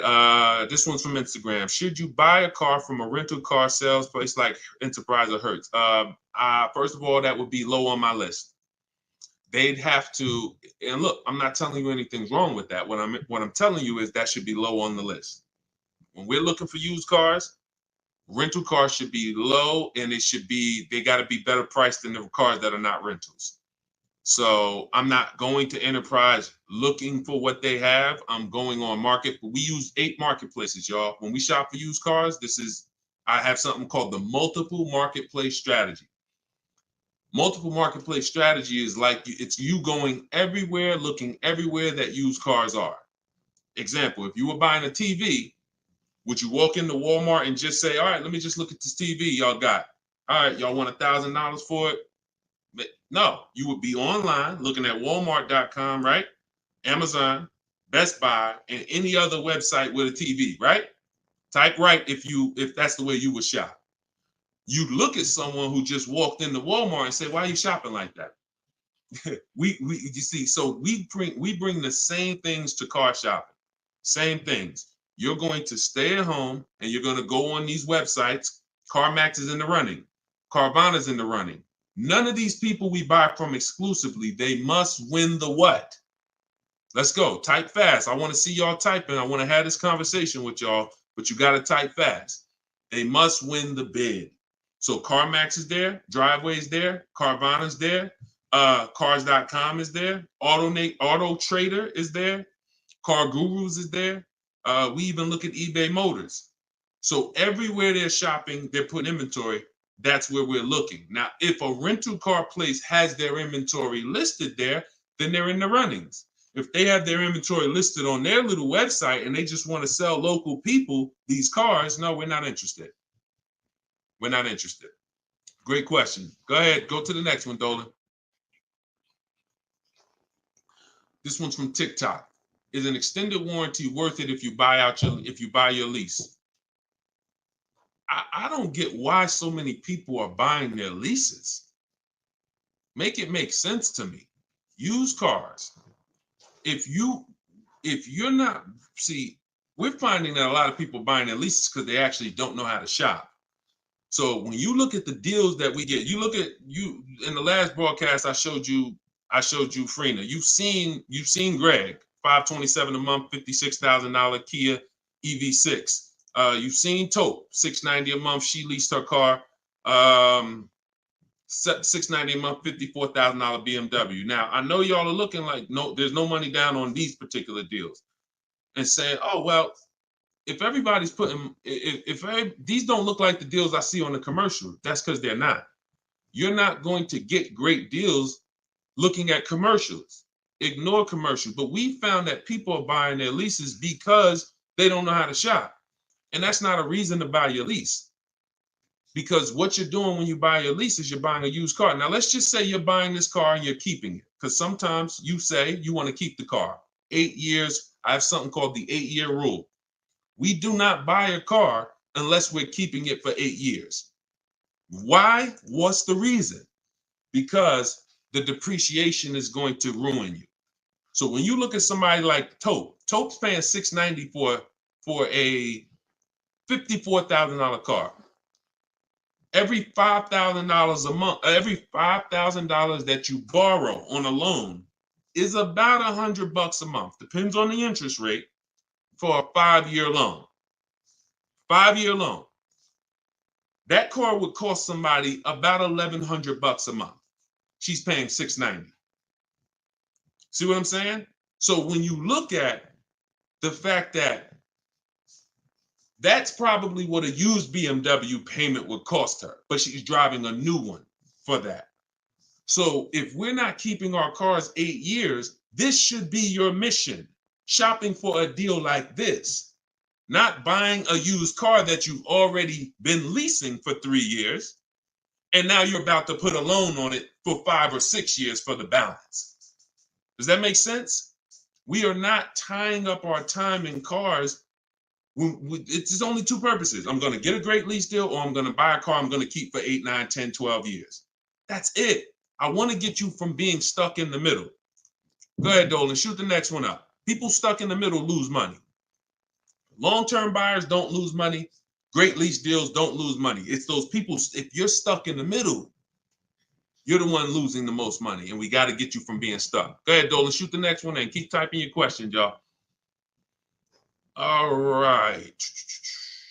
This one's from Instagram. We purchased a car just under a year ago. Would like to release it and get something more suitable. Okay. Watch this.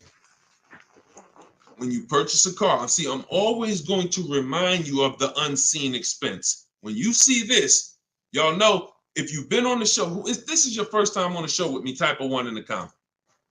Because I got to see if I'm refreshing people or if I'm actually teaching. First time. I don't want to say, if you're familiar with this, then you know this, when everybody on here, or most of you on here, are brand new. Okay, Susan, I see you. Justin, I see you. First time people, first time. Jay Malav, I see you. Okay, Sean, Go Entertainment, I see you. William, I see you. Christy, I see you. Okay, a lot of first time people on here. All right, so whenever you see me do this, picture, this is the unseen expense, depreciation. Let's explain this real quick. When you buy a car today for $30,000, what's that car worth tomorrow? For those of you who knew, you may not know, we got to type fast because I don't just talk at you, we have a dialogue. What's a car worth today? You buy a car today, what's it worth tomorrow? You bought it for $30,000, what's it worth tomorrow? Let's go. Could y'all keep tapping the screen on TikTok? Keep running those likes up, I appreciate it. As y'all tap that screen, y'all let TikTok know we having serious conversation over here and more people need to be here. Just keep tapping that screen, running those up. I appreciate y'all. Okay, so we got 29. That's not true, Sean Go Entertainment. But I want to let you know, you may have said that, but when you see the other answers, you'll understand. You buy a car today for 30, it is not worth 29 tomorrow. You lose about $3,000, $4,000 if you tried to go back and change that car. So this is answering this person's question who purchased a car just a year ago and would like to go and replace that car. $26,000, $24,000, $25,000. Depends on what the new market is. Depends on what this, but yes, you're going to lose probably 20% of the value in a day. In a day. In a year, you don't drive that car a year, you probably lose total of 20%. That's what you have to understand. You got to understand this car's value. I don't care what your payment is. Payment doesn't change the value of the asset. See, you've been taught, look at the payment. Get me out of this car, get me into this payment. That's why in the intro, some of you saw that video, the worst thing you could do in a car dealership. That video is really what introduced me to the world and letting people know payments can be manipulated, and we don't focus on payments. We want to focus on the asset, the value of the asset. So if you're buying a car, it's going down in value like this, whether you drive it or not. I give you a car today worth 30, you don't drive it 1 mile. Don't drive it 1 mile. I come up to you, I say, hey, Christy, I'm giving you this car. It's $30,000. Deshone, I don't need a car. I already have one. Yeah, but it's yours. Okay, I guess, but I can't drive it. All right, no problem. I come back a year later. You didn't drive that car 1 mile. Is it worth $30,000? Is it worth $30,000, y'all? Type fast. No. That's your intro to depreciation. So if you know that car is going down in value, whether I drive it or not, what's happening when I drive it 12,000 miles? More, it's less, it's worth less, right? What's happening when I drive it 20,000 miles? It's worth less, right? Exactly. So you want to be aware of the depreciations, the unseen expense. So how the heck do we avoid the depreciation hit? One, you don't buy cars and replace them when they're losing the most value. You don't replace a car when it's losing its most value. Now, here's how you avoid the depreciation. You're going to keep long term. When you keep long term, so who has a car outside right now? You've had it for at least 8 years. Type me in the comments. If you have a car not at least 8 years, type me in the comments. Now watch this. I see you, Simply Cam. Okay, I see you, Rob. 9. Okay, I see you, William. I see you, Jay Malone. Okay, could everybody hit that share button if you're getting value out of what we're doing? If you've been on a broadcast, this is what we do. No one's having these conversations with you. Share, because your friend will be mad if they find out you've been listening to me, using this stuff, saving money, and you didn't tell them, and they out here getting killed. Tag one friend, they'll thank you. When you consider the fact that those of you who are on here who said, Deshone, I got a car out there, I've had it for 9 years, 10 years, a year from now, that car is going to be worth about what it's worth today. That means you won. That's the long-term purchase. That's the keeper. You got to ask yourself, step one in my book. Step one in my book is the most important question. My book is called Cars from Home, 7 Steps of Saving Time, Money, and Avoiding Dealerships. It's a digital book because I update it as the market changes. 7 steps. Everything I'm going to teach you is out of those 7 steps. The first one is the most important question, which is, how many years are you keeping the car? If your answer is 8, then I created something called the 8-year rule. You should be buying your cars because your goal is to get to the point where you're like these people that I just asked. The book is in my TikTok bio. Somebody said, where can you get the book? It's in my TikTok bio, 75% off for 30 minutes, which normally $97, but for everybody on here, you can get it for 75% off for 30 minutes in my TikTok or my Instagram bio, or you can go to deshonesbook.com in the comment section, or you can scan the QR code if you're watching us on TV. So you have to really focus, unseen expense. See, why do I have to spend more time educating you on the unseen expense? Because it's the unseen expense. When you just said, when you just did this math with me and said, Dad, I'm losing money, and I haven't been trained to see the money I'm losing. That's why you'll go buy a car and replace it in a year. Because they're switching your payments. They're not switching. They're not telling you the fact you lost $7,000 of value. They're just going to manipulate the loan, put you on a car payment you can afford, and get you to sign off on it. We're done. You're going to understand these numbers because cash buyers would never do this. Cash buyers, if you paid 30 for a car and you came back in 2 months and they said, look, we can only give you 24, you wouldn't do the deal. But payment buyers, you're the one they fool. You're the one who can't see the money. And that's why I have to teach you to see this. So this is where you want to be. Either I'm going to keep my car 8 years. Now, some of you said, well, Deshone, I'll buy used, so I don't have to take that depreciation. But I'm going to tell you something. Buying used is not going to, when you compare, that's not the solution. Buying used or new is for long-term people. 8+ years. Buy new if you can afford to buy new. Buy used if you want to knock 20, 30, 40, 50% off your purchase price and you don't need the latest and greatest. Doesn't change that if you're buying, you should be a long-term person. If you are not an 8-year person, you should be shopping for great lease deals. And I'm going to tell you why. Look at Danielle. Look at Danielle. Danielle leased an Audi, $44,000 fee. And I'm explaining to y'all why you've been taught, well, I'm going to buy used, so I ain't going to take that type of hit. But I'm going to tell you, I'm explaining something to you real quick on how that's not the answer. Leasing is the answer. She leased an Audi A3, $44,000 vehicle. She's paying $550 a month, and she gave her first payment. She said, with her first payment down. Now we're going to not use down payment anymore as a term. We're going to start saying total out of pocket. We want to eliminate down payment. Down payments can be flipped up. Sometimes you say, I'm going to put money down. They don't include your tax. So we like to use total out of pocket. But she gave him $550. She drove off. That vehicle, she's driving a brand new A3. Now I want you to picture this.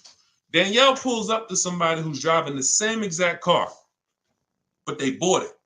Every $5,000, some of you know, is about how much a month. I talked about it a little while ago.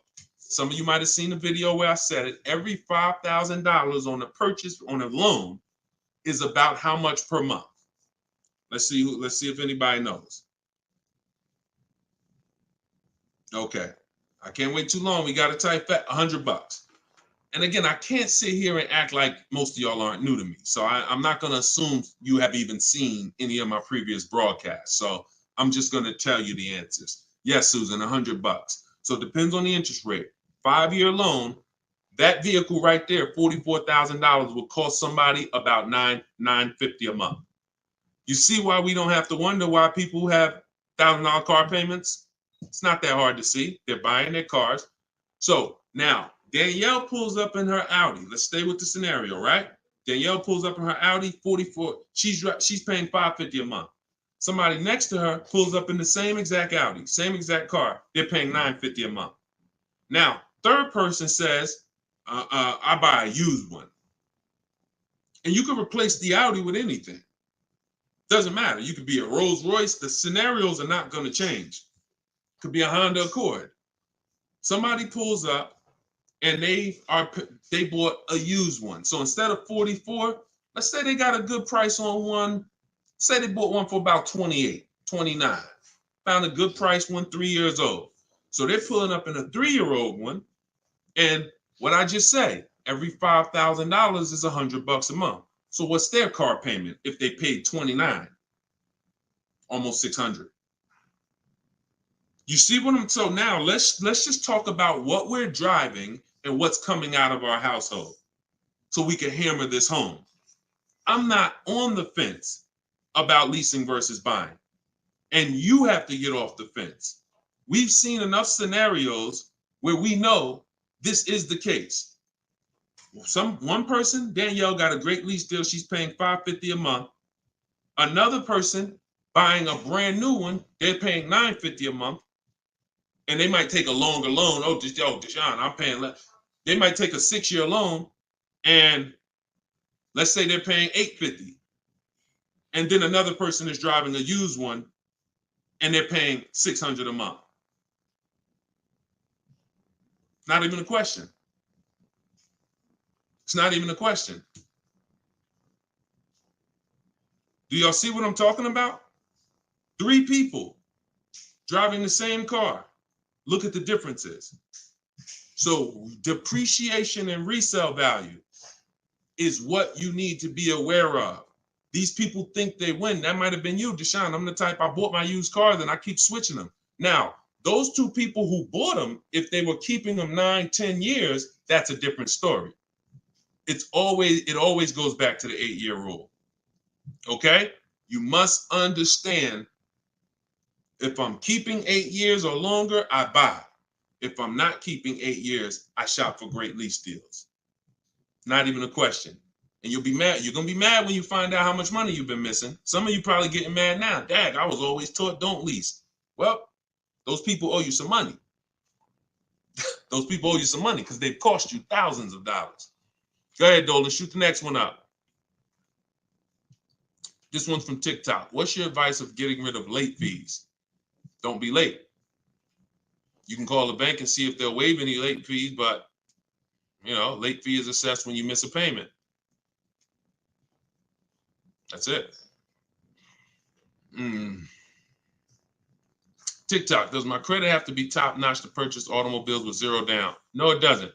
It needs to, listen, when you are, hang on 1 second, y'all. Hang on 1 second.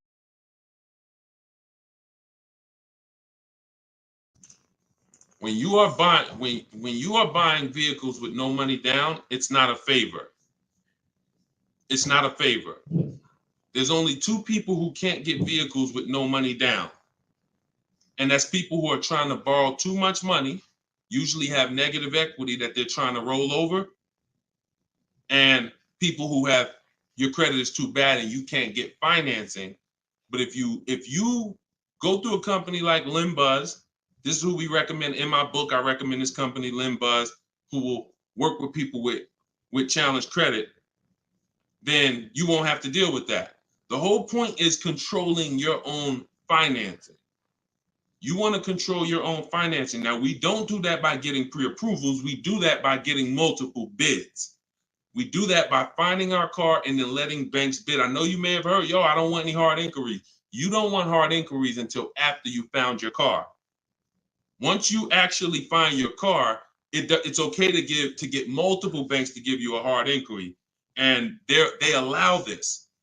Experian has an article where they talk about the rate window. You can actually have multiple people run your credit in a short period of time, but no money down is not a favor. It's not something you did me a favor. It's definitely not a deal. See, because if I gave you a car, it's worth $50,000, but I charge you $60,000 for it, and then I say, well, you don't have to do no money down. Is that a deal? I gave you a car, it's worth 50, but I charged you 60, but it's no money down. No, absolutely not. So no money down has nothing to do with a deal. The only people who can't get no money down are people who it's usually a case of you have too much negative equity. You're bringing over from your old car and you're messing up the loan to value ratios. That's usually the cause, because a bank won't let you finance 40,000 on a car that's worth 30. They won't let it. Go ahead, shoot the next one up, Dolan. This one's from YouTube. Deshone, so does it make sense to get a car to have over?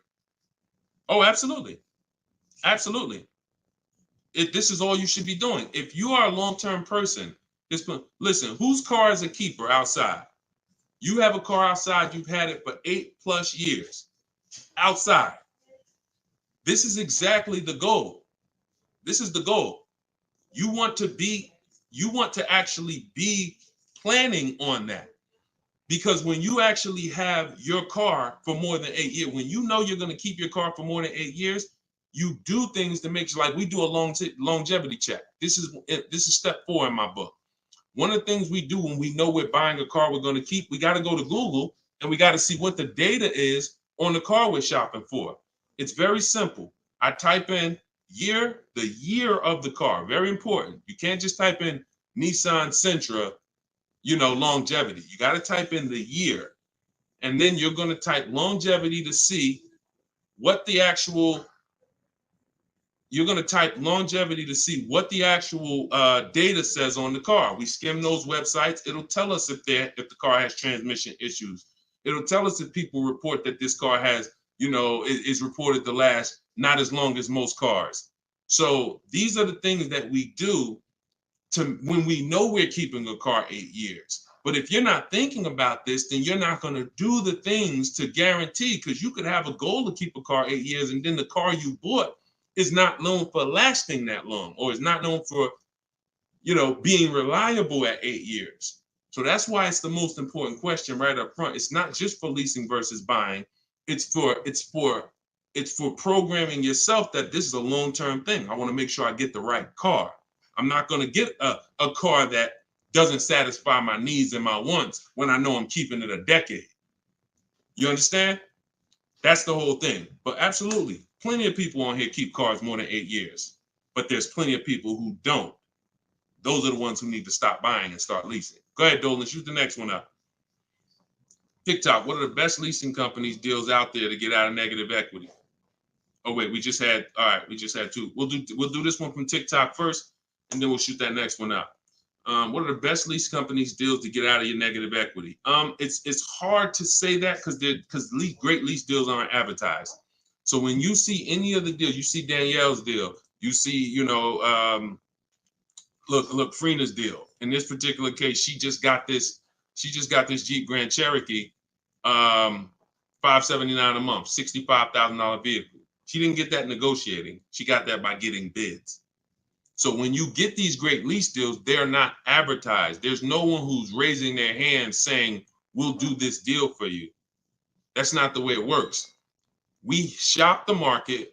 Now, if you're doing it my way, you're sitting at home and you're getting offers. In my book, Cars from Home, I have all the scripts that teach you how to get offers on cars in literally minutes.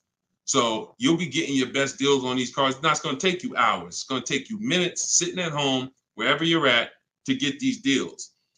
Once you see that if you're moving a lot of negative equity over 5, 6, 7,000 and you don't want to do any money down, you're going to typically need a car that has higher rebates. So it's no way to know that, because we just don't know what the lease deals are going to be. So I wish Freena didn't know when she was shopping for this Jeep that it was going to be an incredible lease. Greg didn't know. We don't know until we actually go out there, because we don't pay attention to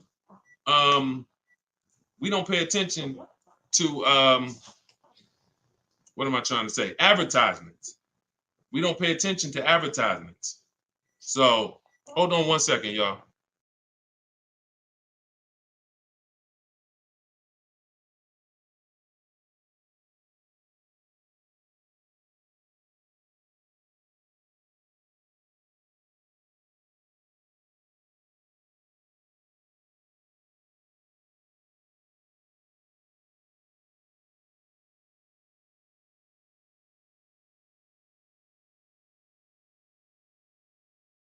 All right, we don't pay attention to advertising. So I wish, and I've had tons of people ask me, Deshaun, is there a way that we can see great lease deals? Is there a way we can see who has the best rebates? No. The only way we can see it is by shopping the market. It's the only way. I wish it was easier, but it's not. But once you learn to shop the market in 60 minutes from home, it's easy. So if I'm looking for a deal and I know I got to roll negative equity, or if I'm gonna sit at home, I'm gonna get my offers. I have something in my book I call a 25 to 5 strategy. The 25 to 5 is when we connect with 25 dealers online, we get 5 offers. Takes us 60 minutes. You could do it your way. You could call around and you could try to get multiple offers, but you must get 5 because 80% of dealers are overpriced. That's my way's better. Eric Pitts, this one's from TikTok. Can I use the bidding to refinance a car loan? I have good credit now. 100%. 100%. They give you a window. Now, you should only need 2 days, tops. You Google every single, and let's talk about refinancing. Let as many people bid as possible. You got a window of 14 to 45 days. You'll be way under that. It'll weigh as 1 inquiry when you finalize the loan. It'll weigh on your credit score as 1 inquiry. But you must do it because, y'all, why do you think there's companies that just want to loan us money? The money business is very lucrative. There's companies and banks and credit unions that only want to loan us money. They don't sell cars. That should be a hint. There's a lot of money in lending. So what we need to do is take shopping our loan rates seriously. We separate our transactions. So listen, let's stay focused here. You're gonna now call your bank. You're either go on their website, your credit union, or go on their website. You're gonna look for online lenders. Go on their website. You want as many people as possible competing to make sure you save all the money. But I'm going to give you a very important caveat here that you want to keep in mind. Everyone that loans you money wants to loan you more for longer. The longer you have a loan, the more money they make. So what they're going to do is they're going to show you what it looks like if you take a long loan. You've already paid for a year or 2. I don't know how long, but you've already been paying for some time. Once you take another long loan, now you've essentially defeated a little bit of your purposes because you're going to give some of that money back in interest. Take the shortest loan that you can afford the payment on with the new interest rate. So if you were paying, let's say you had a 6-year loan at 11%. When you refinance, don't refinance into another 6-year loan at 7%. Refinance into like a 4-year loan at 7%. Whatever that payment is that you say, all right, I could afford that payment. Because they're going to try to sell you on the low pay. Well, if you do 6 years, you could pay $300. Yeah, but you can always pay it off earlier. Don't fall for that. You want to make sure you look at what's the lowest, shortest term with that new interest rate so you can get that loan out of there faster. Okay? That's how you do it. Good question. Shoot the next one up, Dolan. All right, so this one's from YouTube. Milton.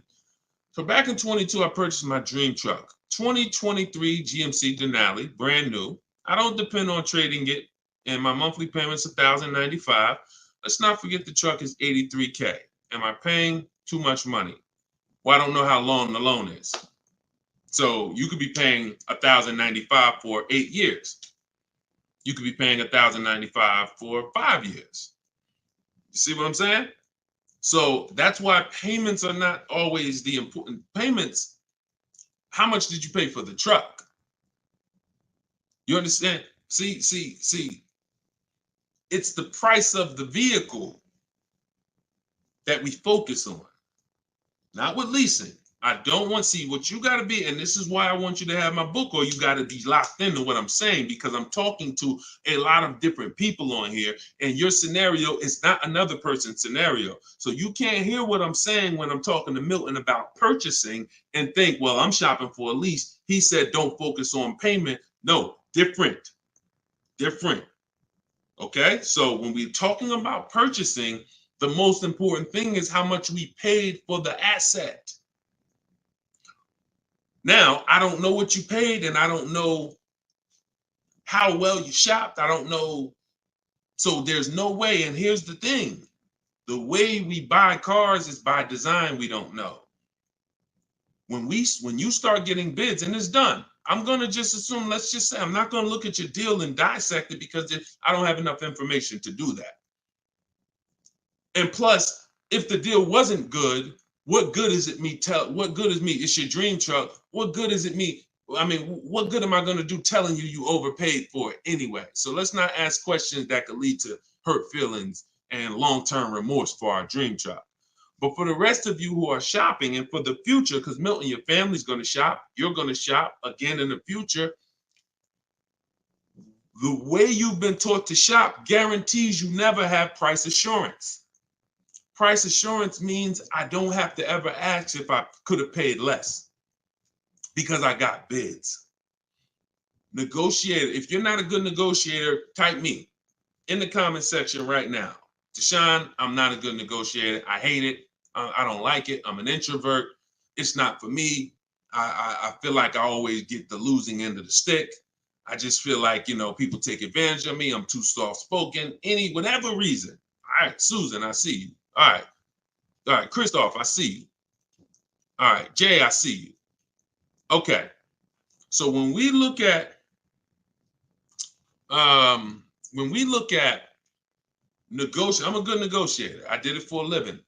But one thing I know about negotiating and why I will never shop this way, and I don't want you shopping this way, is because you cannot get price assurance. You can't guarantee you pay the least price when you're negotiating one-to-one. When you go into the supermarket and you see you're getting spaghetti sauce, there's 7-10 companies trying to sell you spaghetti sauce. They're all like, hey, hit me this week, Prego, I'm on sale. Vitellini, I'm on sale. Hey, Ragu, it's they're competing. Everyone competes for our business except car dealers. Everyone wants to compete. So the reason why we can spend money on these other items and we never have buyer's remorse is because we've seen so many options. Y'all get it? We've seen so many options. I knew I didn't overpay. If I told you right now you got to go buy a 100-inch TV and you got to guarantee you don't overpay for it, you're going to be like, Deshone, I can do that. Why? Because you know where to go. I'm going on this website. I'm going on this website. I'm going on this website. I'm going to guarantee I get the best price on the TV. I'm telling you, bring that same thing to your car shopping. That'll eliminate your buyer's remorse. That'll eliminate you ever asking, did I get a good deal on this? Hey, did I overpay for this? Hey, could I save more money on this? Get multiple offers eliminates it. And there's no other way to eliminate it. Okay? So don't worry. I'm sure you did well, Milton. Enjoy your truck, man. And just know that whatever, I'm going to get better for next time. I'm going to make sure my family knows that they never got to ask this question. Every vehicle I buy, I'm going to make sure that I get bids, multiple dealers. I'm going to get enough bids to guarantee that I teach to get 5. In my book, I have a strategy, 25 to 5 shopping strategy. This is for new cars and leases. We connect with 25 dealers online. You're using all my scripts. You're using everything I tell you to type, copy and paste in my book. And you're going to get at least 5 offers, 5 to 7. Once you get those offers, you're going to see about a $3,000 to $5,000 spread minimum. Now, if you take somebody like Kimberly, now Kimberly's spread was $20,000. This is Kimberly. She emailed me. She's in our private community in my private coaching program. She said, how do I respond back to this? I don't want to get mad. She responded via email. You see, the MSRP on that vehicle was $86,961. She got a Maserati. Selling price was $66,261. $20,000 discount. This is why we don't get happy about any discount until we see all the offers. Because if she would have saw a $10,000 discount, Deshone, I'm saving 10 grand they're offering me. Okay. Is that the lowest bid? Well, no, I mean, but I just walked in. The dealer said they're going to give me 10 grand off. See how we could lose? We don't know what the bottom is. But when she gets her 5 to 7 offers, now she ends up saving 20 grand. It's different for every car. But if you don't get 5 to 7 offers, you won't truly know the bottom. And she's guaranteed. She has that price assurance. So we got to get bids. You could do it my way, which is the easy way, 60 minutes from home, using my scripts for new cars and leases. Different strategy for used cars. Or you could do it your way, which is calling around, stay in your house, call, talk to some sales managers, get 5 bids. It's up to you. But you get my book for 75% off. Get your copy, 75% off in my TikTok bio, and you'll have all my scripts. You use them for the rest of your life. All right, go ahead. Shoot the next one up, Dolan.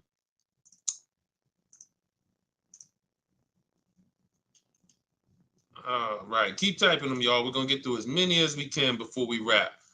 We got a good amount of time left, so just keep typing. What are some loan companies that work better with challenge credit? Well, I usually recommend Limbuzz.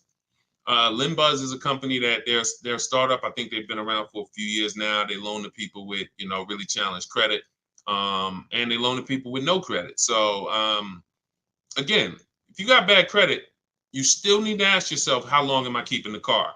Because if you say, Deshone, I'm keeping my car 8 years, then you should be buying your car, best car you can find, quality car, refinancing the loan when your credit's better. If you say, Deshone, I'm not keeping my car 8 years, then you should be buying the least expensive car you can get a loan on, driving it for 2 years, that's your sacrifice car, and then flipping out of that car into a lease.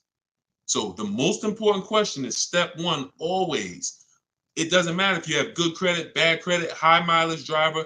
The reason why in my 7-step program, the first question is, how many years are you going to keep the car? The 8-year rule question, that doesn't change. Doesn't matter who you are. Doesn't matter what your scenario is.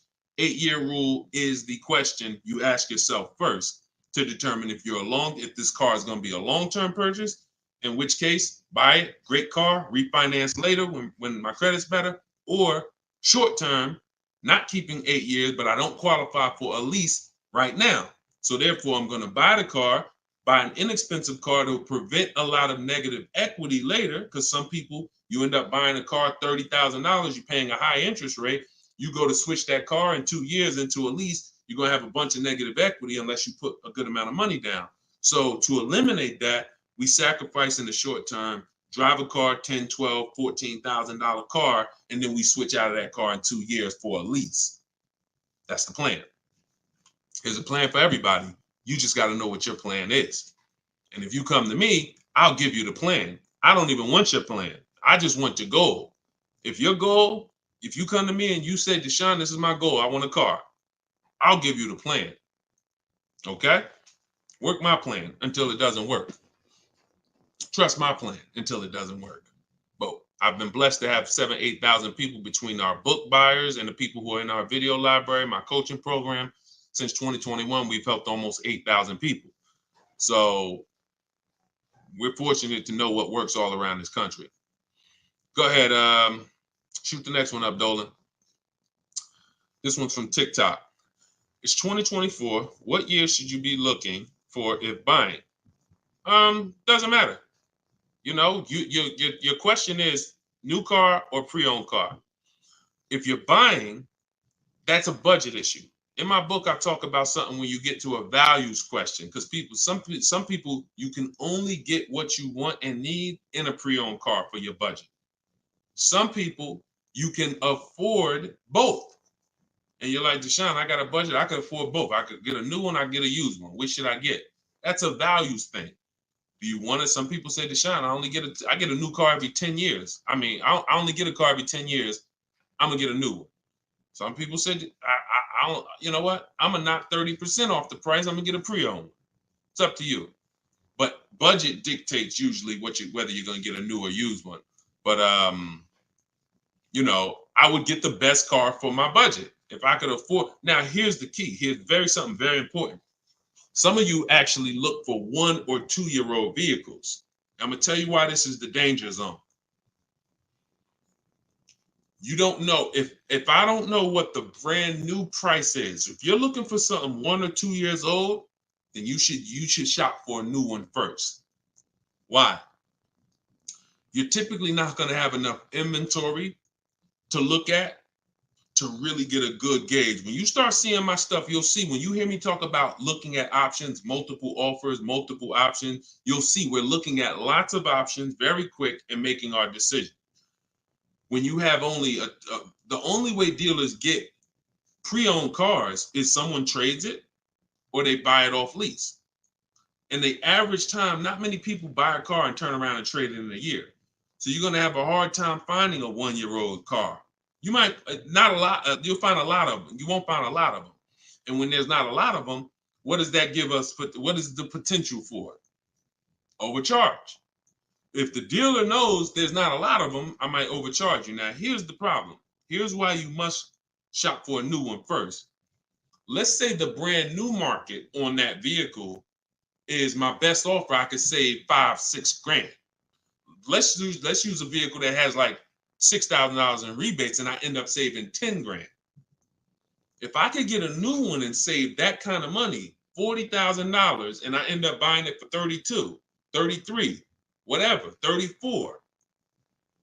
Now that's going to dictate the market because some people will look at that 1-year-old one for 32 and be like, okay, I like that price.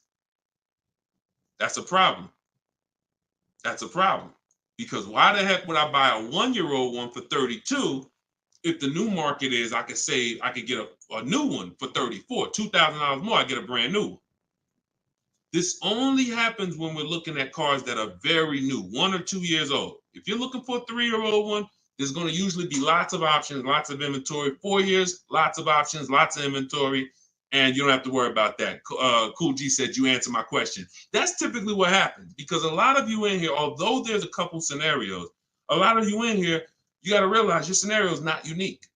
You have thousands of other people who are in the same exact scenario as you. So if you stay on long enough, you'll usually hear somebody ask a similar question, or you'll usually hear me answer a question you would have asked. But yeah, that's the first thing I would say. Focus on, if you're buying a 1 or 2-year-old one, you always shop new first. We got to know what the new market is to know what we should be saving on a 1 or 2-year-old one. If you're buying 3 or 4 years old, then you don't have to worry about that. Go ahead. Shoot the next one up, Dolan. Instagram. I always think I get a good deal, but then I don't. Bids.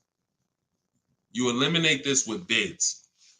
Look, I wish I was coming into your life to tell you you're doing okay. The fact is, most people are not because you don't have price assurance. And price assurance gives you when you don't have price assurance, you have potential for buyer's remorse. Aside from the car. And I know this. Look, I'm a nice guy. I consider myself to be a nice guy, but I'm in the bad news business because I'm not meeting you telling you you're doing good and then, oh, you're doing so good, but I want to help you do better. I'm meeting you telling you that 99% of what you've learned about buying cars, leasing cars is wrong. And not only is it wrong, it's cost you thousands of dollars already. Now you get to decide from this day forward, are you going to change the trajectory of the finances that you pay for cars? You get to make that decision. But you got to admit you need help. You got to admit you're not doing as good as you would have hoped you were doing. And if there was 80 people out there teaching what I teach, then God bless, that would be a shame if you didn't tap into one of them. There's not. I'm one of the only ones that teach in this way. A lot of the stuff that I teach, I created it based on math and looking at thousands of scenarios, leasing scenarios, buying people who buy their leases and creating and seeing where these people get jammed up. And now that information is available for you now. But in order for you to actually win, you have to admit that I need that. So if you think you're doing bad and you're like, yo, I'm done doing bad. This guy is here. He helps people. He's got proven track record. I got over 2 million followers on social media. I'm a very public person. We've been around for 3 years. if my stuff wasn't working, you would have heard it by now. But we have hundreds and hundreds of people, if not thousands, that have actually used what I teach to eliminate that statement you just made about, I think I got a good deal. You're going to sit at home, you're going to make people bid for your business, and you are going to know every single time that you paid the lowest price for the car, that you got the best interest rate, and that you got the most money for your old car. That is what we're going to do. All right, but you take the action. You could tap into live videos, or you could say, Deshone, I'm going to get your book. It's 75% off. It's a digital copy, which means anytime something updates, I update the book, and you got the new version, and you got all my strategies of how to car shop from home for the rest of your life. All right? I hate to see that, but I'm doing what I'm supposed to do. You see what I'm saying? I hate to see those messages, but I know I'm doing everything that God has put me here to do to stop those messages from coming. The rest is on you. All right? Go ahead, Dolan. Shoot the next one up. This one's from TikTok. I owe $20,000, paid off interest, 6% APR. Do you recommend to refinance?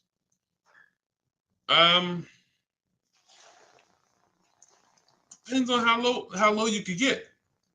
You know, rates are pretty high right now, but you know, I mean, maybe you don't go through the hassle of refinancing to save, you know, half a point.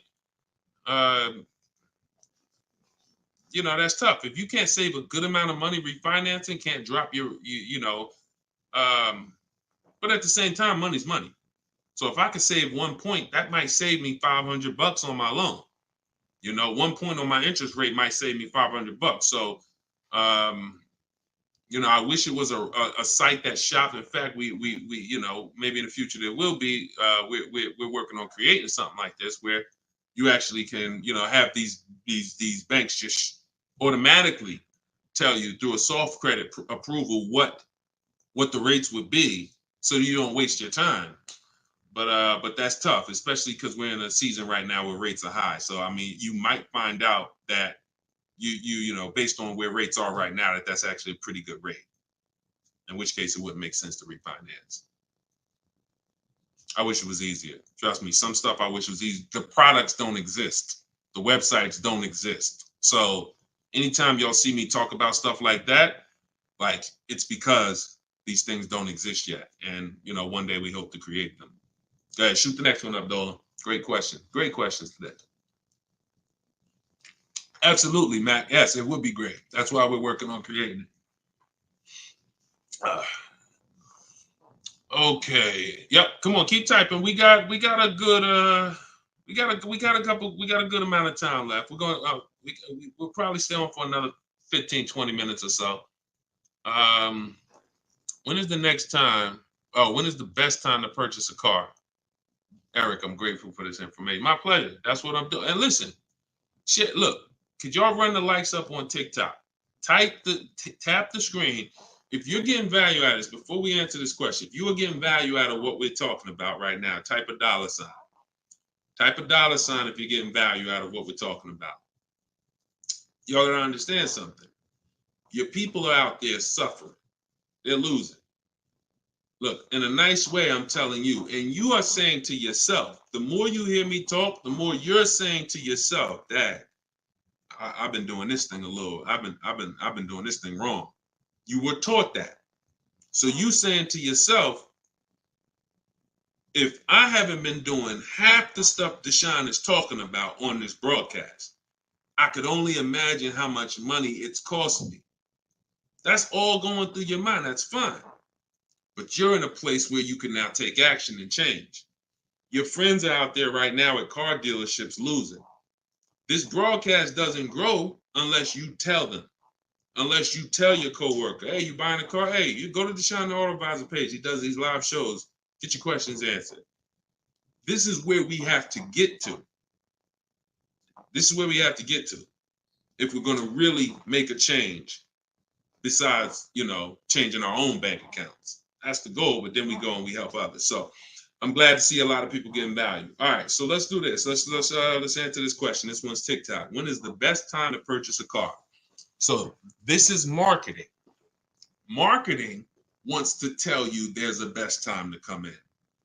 Now, imagine you own a business where the customers are so trained that they come in the same time every month, no matter what.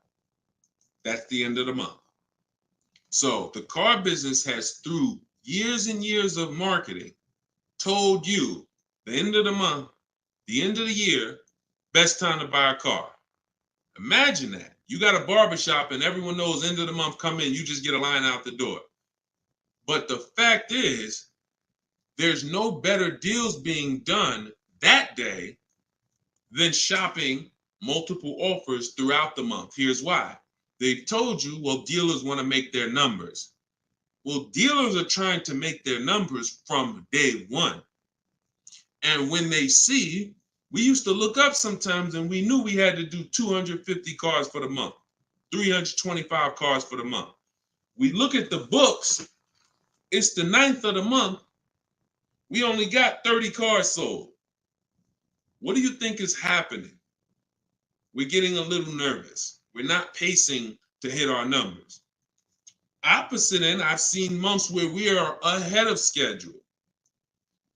What does that mean? We might hit our numbers on the 27th of the month, the 26th of the month. It doesn't matter. We, the best dealers, are trying to hit their numbers throughout the month. So when it's the 9th of the month and no one's in the dealership and no one sold the car today and it's daggone tumbleweeds going through the showroom and everyone's praying for a customer, what do you think happens when a person reaches out then and says, hey, I'm looking for a car? But marketing tells you otherwise. Marketing says no matter what, coming at the end of the month. So there is no best time to buy a car. Here's what I would tell you. There's a best time to be in the market. In my book, I teach something, and I always teach this: 2 dates. Your no later than date and your as soon as date. No, as soon as date is the soonest day you can accept a deal. The soonest date you can accept a deal, that we call that you're in the market. That's step 5 in my book. In the market, looking at offers on websites, ready to take an offer down if it looks good. If a bid comes in and it wins, we're in the market. We don't do that until we can accept an offer. Now, once that's done, once we've established our as soon as date, we need to ask ourselves, what is our no later than date? Your no later than date might be end of the year. You might be saying, I got a kid going to college. I got to get a car by the time they go in the fall. You might be saying, I get a car by end of this month. That's your no later than date. Now, the time in between those 2 dates, that's our leverage. Because this is how long you can say no. This is how long you can look at offers and say, no, sit at home, using the way I teach you. Look at used cars, look at the used car market. Look at the new car offers. Look at the lease bids you're going to get, the quote you're going to get. No, you know what? I'll reach out next month to see what the programs are, because programs change every month.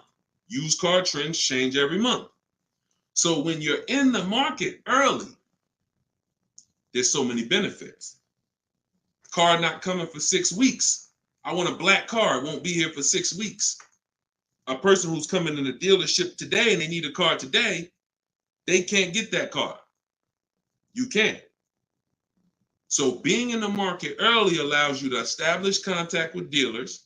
If you're shopping for a new car or lease, establish contact, get bids, look at offers, say, you know what, I'll follow up next month. It also allows you to be top of mind, when somebody's sitting in their car dealership and they're like, look, all right, y'all, we're behind on the numbers. Anybody who makes us a reasonable offer today, we're accepting it. Now, every salesperson goes and looks at who they've been talking to, who couldn't get them to buy with the first offers. They couldn't get them to buy when they was trying to take shots. Now they're like, okay, hey, look, hey, Chris, man, are you still in the market? Look, I could do that deal now. Hey, we need a deal. See, when you take advantage of what I'm telling you and you start to understand these 2 dates that's in my book and that you'll hear me talk about, you'll understand that sometimes our best deal doesn't come in the first month. When I was shopping for my mother's Mazda 3 years ago, when she got her lease, I entered the market in October. I was looking at the offers. I didn't like them. Next month, I looked at them again. Didn't like them. December came. Dealer I'd been talking to said, hey, this is the new programs. I got this car. This is what I could do. We got a deal. Couldn't do that if I waited until December to come into the market. Couldn't do that if in October, I needed a deal. So there's no best time, in my opinion, to shop for a car because, as I said, beginning of the month could be a great deal. End of the month could be great. Beginning of the year, when you're talking to multiple dealers, somebody's going to say, I need to sell a car immediately. That's why we do this from home. But the best way to buy a car, in my opinion, is to know these 2 dates and to use that time in between those 2 dates as your leverage to say no. All right? Look, I can't give you short answers. Look, I'm put that one up. We're going to go to that question now. We're going to go to this one on Instagram now. But understand, this is why we have been losing short answers for major 5-figure items. Got to give you the long version. Because once you learn it, once you see, this is repetitive. Once you get 1 car, 2 cars using the cars from home strategy, you're going to see. See, that's why when the first time you use this stuff that's in my book, first time you use the car from home strategies, whether you're using them manually or whether you're like, Deshone, I want to use exactly what you say, your scripts, I want to do it your way, doesn't matter. Once you see, I do this over and over. Your first deal might take you 90 minutes, 2 hours, because you're just learning which websites to go to. We don't go, if you don't see me say, go to this website, don't go to it. It's a waste of time. But once you see, you're going to be like, okay, rinse and repeat.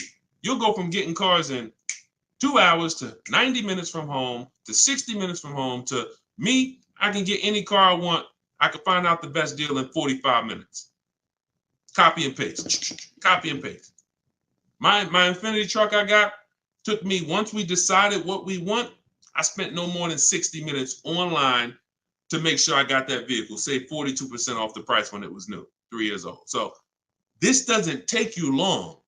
That old way that you were programmed to use, that takes you a long time. That's headache. This is 60 minutes from home. That's what I want for you. Go ahead, shoot the next one up. Shoot that Instagram question up, Dolan. All right, how do I get quotes from car dealerships to take with me to take in my lease? I will be leasing another car. This is without having a credit check run. Yep, we never need a credit check to get quotes.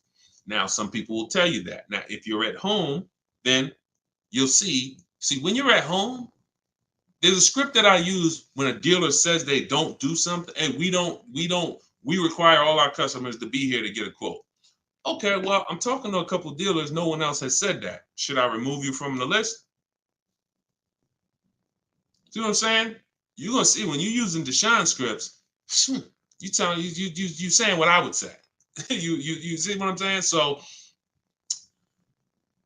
if you are in a dealership, I can't help you. I don't even want to even talk about that. I'm not going to tell you how to go, and it's like oil and water. Somebody called me back when I was first coming out the business and I was first starting this education business, and they said, Deshone, somebody told me to call you. I'm in this Toyota dealership, man. I'm trying to see how do I get the price down on this car? I said, get up and walk out. Get up and walk out. Because if you're in an 80% dealer, you can't, no matter how much they take off, you lose.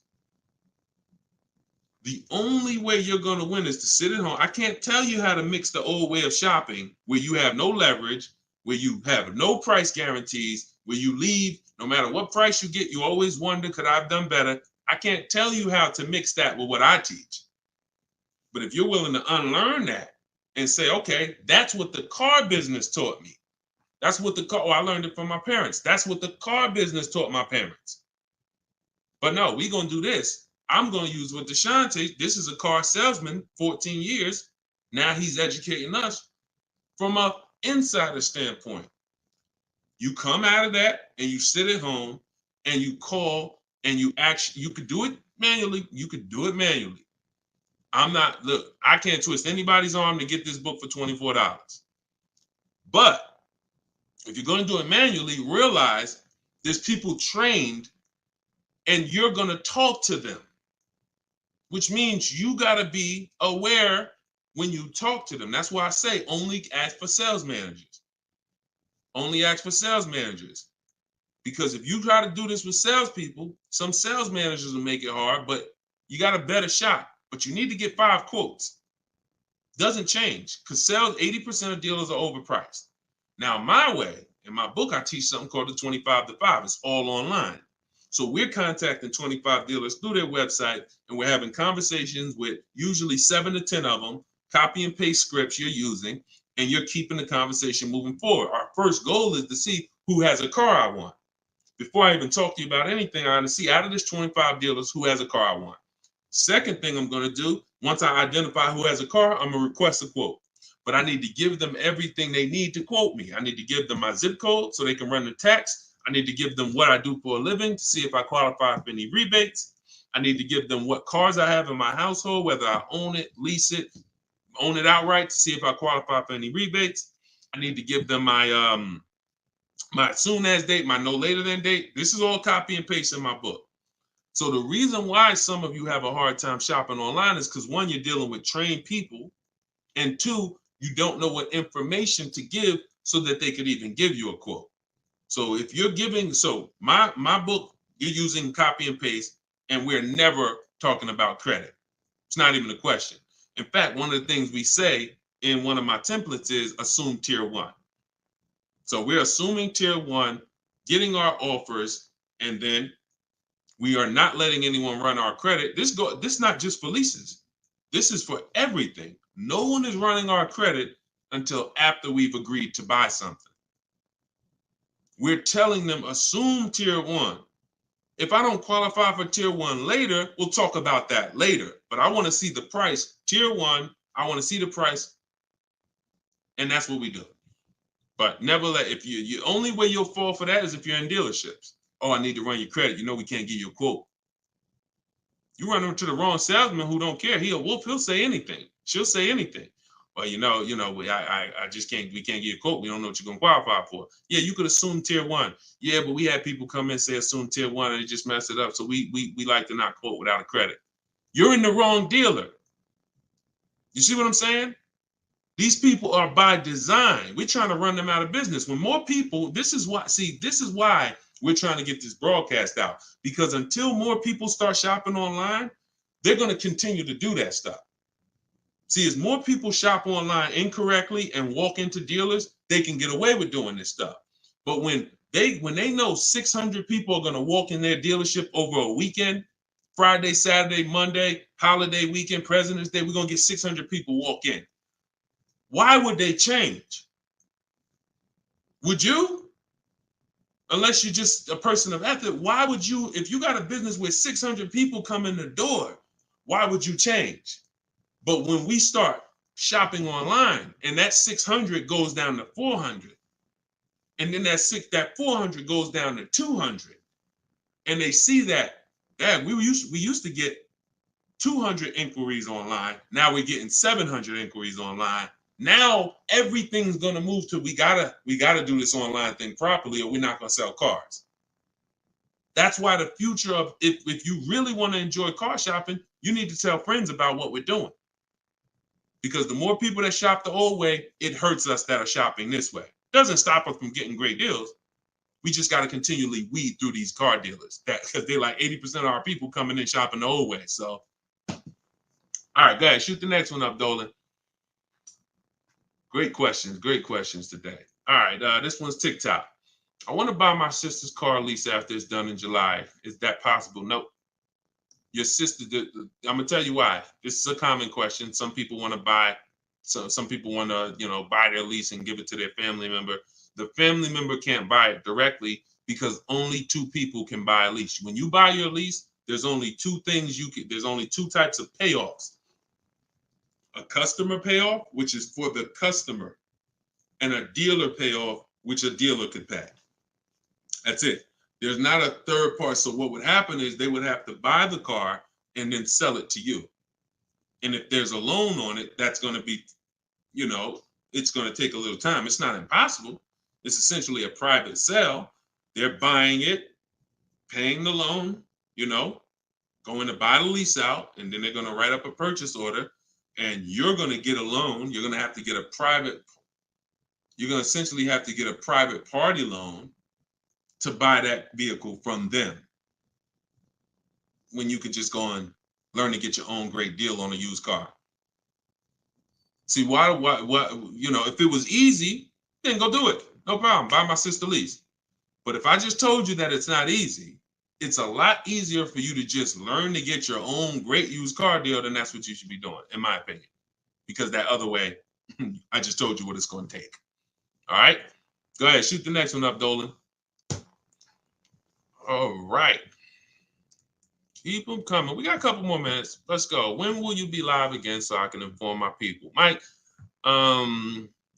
we're working on getting a link in my bio where you could actually just go to that link and get a notification. You'll see it on a calendar. Hopefully we'll have that by the end of the week. And you'll be able to just be aware. Right now, only the people on my email list are going to be notified. But yeah, hopefully in the next about a week, hopefully in the next couple of days, we'll be able to have that where you'll be able to see the calendar and join. All right, so just stay close. Stay close. This is all stuff we're optimizing day by day. Every day we're optimizing this, so just stay close. All right, go ahead. Go ahead, Dolan.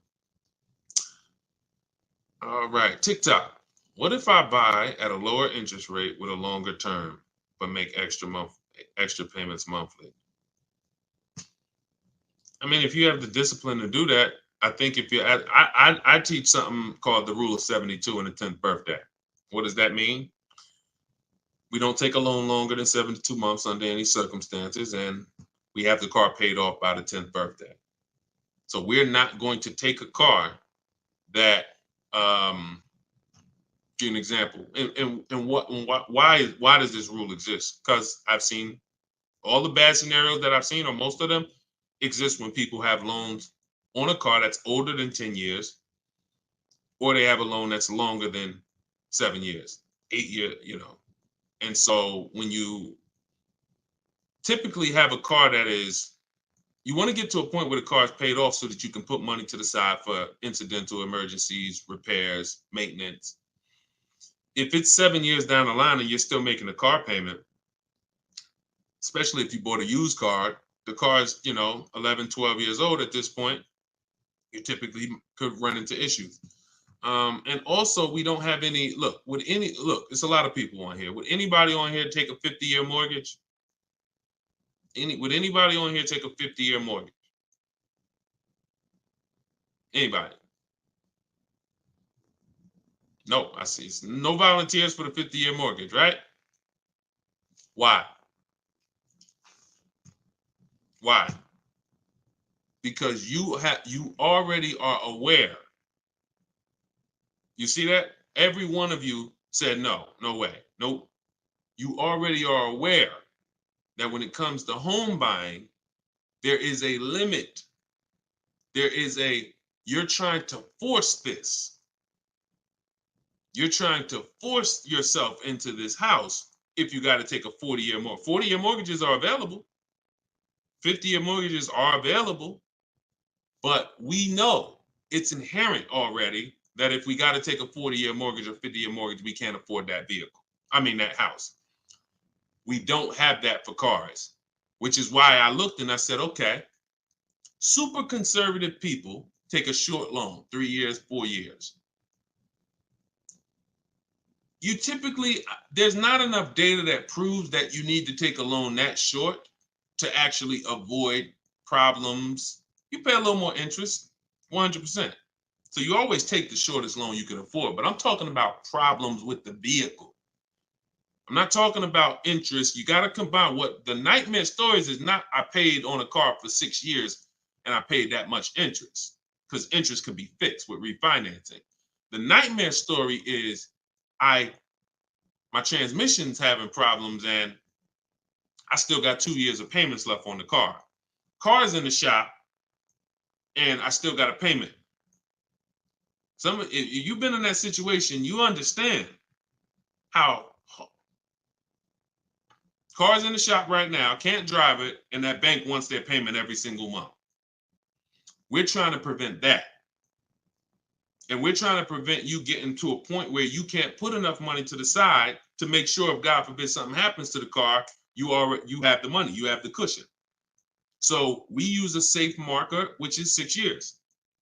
But we combine that with the age of the vehicle, because I've seen people buy a car knowing they can't afford it, but they're buying an older one.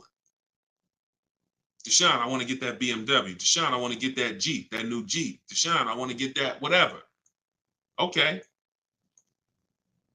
But the one you want, in order to get it where you want it at, you got to take a 7-year-old one. 7-year-old one, you need to pay cash for that vehicle. Why? Because what you're going to do, if you tie a 6-year loan to that 7-year-old vehicle, now that vehicle's 13 years old before it's paid off. So when that transmission goes, or when things start happening because the vehicle's 9 years old, 3 years, now nightmare. So I had to create these boundaries. You don't have to use them. You can step over them. It's okay. But now you know there's boundaries. See, I'd rather you know. If you get my book, you get your copy, you get your book, Cars from Home, you'll see full of boundaries. Full of boundaries. Strategic moves, strategic shopping, ways to look at car. Okay, when I'm buying a used car, I need to make sure the Carfax look like this. I need to make sure that boundaries. You've never had them. So if you step over them now, at least you know you're stepping over a boundary. At least you know you're taking additional risk. See, if there's no speed limit, how do we know we're speeding? Once they put, speed limit 65. Okay, now I know when I step over that, I'm breaking a boundary. So this is what we are bringing to car shopping. Based on horrible circumstances that we're trying to help you avoid.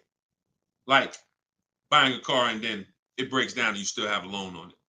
So that's the thing. Rule of 72 on the 10th birthday. We don't take a loan more than 6 years. And we have to have a car paid off by the 10th birthday. So if we're buying a 5-year-old car, we can take a 5-year loan. If we're buying a 6-year-old car, 4-year loan. If we're buying a 3-year-old car, then we can take a 6-year loan. Not a 7, because we're not going past 6 years. So we can't have the age of the car and the years of the loan be more than 10. That's going to create a lot less risk. Now you said, Deshone, I can't get the car that I want with a 6-year loan. I can't get the car that I want. That means in our minds, you can't afford the car. You can do what you want, but at this point, if you got to get a 7-year-old car and you got to put a 6-year loan on it, you can't afford that car. You can go do it because you're grown. You can do whatever you want, but you're taking a lot of risk. And that's all I want you to know. So if God forbid something happens, or if it doesn't happen, you're like, man, I made out. That was a little risky. But if something happens, you could say, Dad, took a little risk and I shouldn't have. You understand? All right. All right. We're an hour and 22 minutes in. You know we could go all day, y'all. I really want to continue to all you guys are chatting with a video recording. Slade, you see what I'm saying? This is what I call confidently wrong. You know what I'm saying? Person comes in, you know, look, how you feel, Slade? How you feel? All right, so look, y'all, we'll wrap it up. I will see y'all on the next one. Like I said, in the next couple days, we should have a link in the bio where you'll be able to see exactly when we're live. Jump on. But for those of you who just jumped on, everything that I teach, everything from my videos is all from my new book. It's a digital book. It's called Cars from Home: 7 Steps to Saving Time, Money, and Avoiding Dealerships. No matter what your scenario is, it's broken down in 7 steps. Negative equity, High mileage drivers, you want to lease, you want to purchase, it's the same 7 steps. You just need to learn those 7 steps. And as you use it, you'll see you'll never go back to the old way. You'll never go back to the old way of shopping again. Once you start getting great deals in 60 minutes, 90 minutes from home, making people compete for your business, and you can get your copy for 75% off for 30 minutes. After that, it goes back up to $97. So you can go and you can actually click the link in my TikTok bio, grab your copy, or click the link in my Instagram bio, grab your copy, or you go to Deshone's book in the comment section, or scan the QR code. All right. I see Slade getting comments. Slade, I wanted to see what you was gonna say, man. You ain't, you ain't comment again, man. You know, I'm trying to probably dipped off, man. But anyway, I appreciate y'all. We will be back more for live, and I appreciate you. Tell your friends, go watch Deshone's live broadcast, because we want to peel back the curtain, man. We need y'all saving money. All right. Let's keep unlearning, keep relearning. God bless you.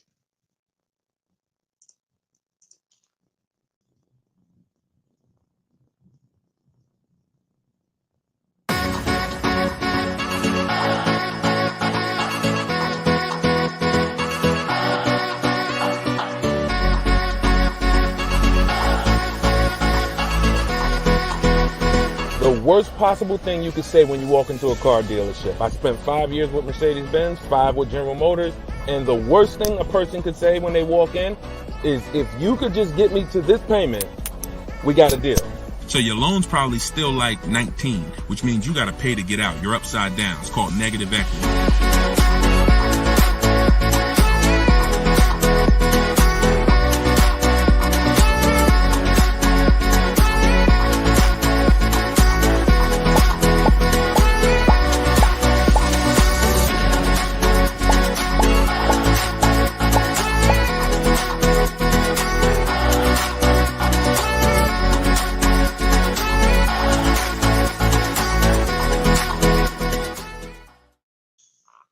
Welcome to episode 3 of Car Shopping Questions and Answers. I'm your host, Deshone the Auto Advisor. I am the author of Cars from Home, 7 Steps to Saving Time, Money, and Avoiding Dealerships. I'm also the creator of the Cars from Home video library and the Cars from Home Insider Coaching Program. We do these shows at 12 Eastern Time and 3 Eastern Time live, Monday, Tuesday, Thursday, and Friday, so you can tell your friends. That's when I'm live. We do rebroadcast these shows throughout the day. So if you miss them, you could always catch the rebroadcast. But we're live right now on all 4 platforms. If you're on YouTube, please hit the like button and subscribe if you want to continually get the best car shopping information from an insider. I left the car business in 2020 after 14 years. And now what I do is show you how to car shop strategically from home, and how to get great deals in as quick as 60 to 90 minutes. So start typing your questions. I got my man, I see you, Just Blaze. Great to see you. I see you, Alexia. I see you, Jesse. Start typing your questions. We're going to have my man Dolan, who's moderating in the background. He's going to bring all these questions in from all 4 platforms. So, oh, by the way, the show is sponsored by my new digital book, Cars from Home, 7 Steps to Saving Time, Money, and Avoiding Dealerships. You can get your copy for 75% off as part of our launch in my TikTok bio, in my Instagram bio, or you can click the link, Deshone's book, or scan the QR code. Let's throw that QR code up for them, Dolan, so they can actually see it if they're watching on a television. And let's get down to business. We're going to be here for about an hour. I'm going to try to get through as many questions as I possibly can. So whenever we get the first one, Dolan, you can throw it up on the screen and let's get busy. Shout out to the sharers too. I appreciate everybody who tags friends and invites people to the broadcast. We really appreciate you. Is there a different approach for no trading? I have a very old used car. Absolutely. So you can skip that step. So many of you know that step 2 in my process is to do an equity assessment, but that's only if you're replacing a car. The reason why you must do an equity assessment is because sometimes you'll find out your car either has equity, or if it's paid off, it's worth a couple $1,000s, in which case that goes into your budgeting. Now, you might put that money in your bank account and make your new car deal with no money out of pocket, or you might choose to apply a portion of that or all of that to your next transaction. But what I don't want you to ever do is wait until you get to the dealership that you're going to get the car from and then let them be your first offer on your current car. So if you don't have a car that you're replacing, then you would simply skip that step. You wouldn't skip step one, which is the most important question. This is when you're asking yourself how many years you're going to keep the car. But you skip step two, the equity assessment, because you don't have a car. Now, in your case, if you have a very old car, you still probably want to list that car on Facebook Marketplace because it's still worth something, unless you just want to keep it around your household. But if you don't have a car to replace, then you would simply skip to the budgeting step. And in which case, when you decide whether you're buying or leasing, you would be moving towards your budgeting, whether you're leasing and assessing how much the car you're going for should lease for, or whether you are purchasing and you are budgeting to see how much car you could afford based on whether you're going to pay cash or based on whether you're going to get your loan. So that's just a step you skip. Great question though. Okay, go ahead, Dolan, shoot the next one up. Does MSRP include all of the dealer fees? No, it doesn't. MSRP on a new car. Could y'all keep running those likes up on TikTok? Welcome to the new people. Type your questions. We're live. It is like we're 100% live on Tuesday. So start typing your questions and we'll get to you guys. But start tapping the screen so we can shoot those likes up and let TikTok know that we're talking serious business over here. Thank y'all. I see y'all running them up. Okay. Does the MSRP include all dealer fees? So it depends on what dealer. Usually no, because 80% of dealers, as I say, we have about 8,000 people that we've worked with since 2021, between the people who've gotten my book and the people who've used the video library, the Cars from Home video library. We get people data from all around the country. And what we see is about 80% of dealers are overcharging you, whether they're not giving you the discounts that their competitors would give you, or whether they're marking the MSRP up with bogus fees that they will try to convince you need to pay if you want to buy from them. So the only way that, if you're talking about, like, let's say I'm shopping for Toyota Highlander. When I'm looking at for example, let's say I'm shopping for a Toyota Highlander and I'm going to lease it. When I'm budgeting for a lease, our goal is to always assume about a 1.25% lease. So what I would do is I'd take that MSRP, let's say it's $48,000. I'd multiply that by 0.0125. That's going to be $600. $600 a month is what that vehicle should roundabout lease for when I find the best deal, which means one dealer beats all their competitors. And I'm not going to assume this to be the best deal, because we've had people who got 1% leases or 1.1% leases. We've also had people who get the best offer is going to be 1.4%. But what we're doing is we're using that middle portion. Some of you know 1.5 is the absolute max. You don't want to pay over 1.5. If I took that same vehicle, we'll do a lease scenario and then we'll do a purchase scenario. If you took 1.5 and you multiplied that by that same MSRP, now that's $720 a month. Above this, now we're paying too much for a vehicle we're going to be giving back.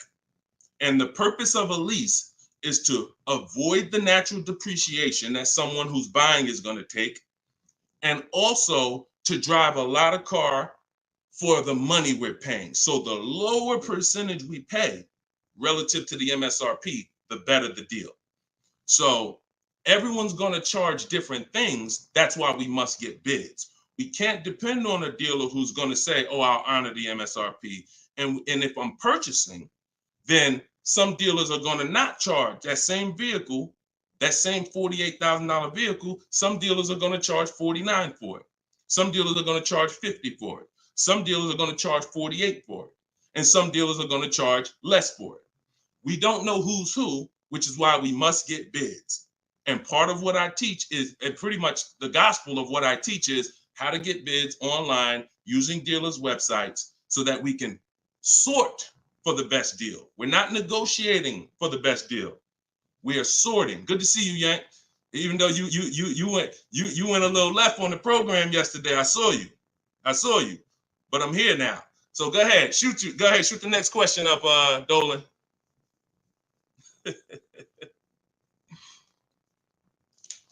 Okay, this one's from YouTube. Brandon, I have good credit, but for some reason they always tell me I need a cosigner. How do I get around that?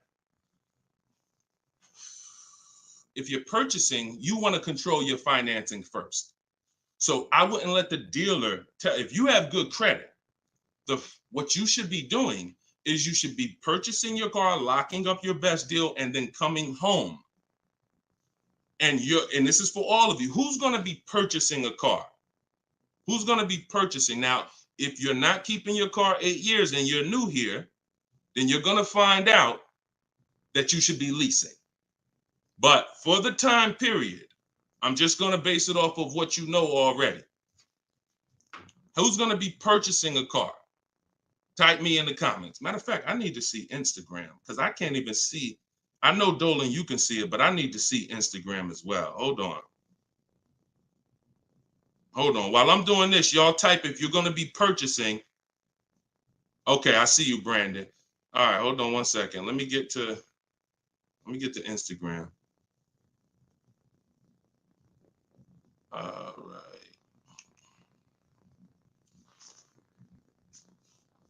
Hold on, give me 1 second. All right, I can see Instagram now. Hold on.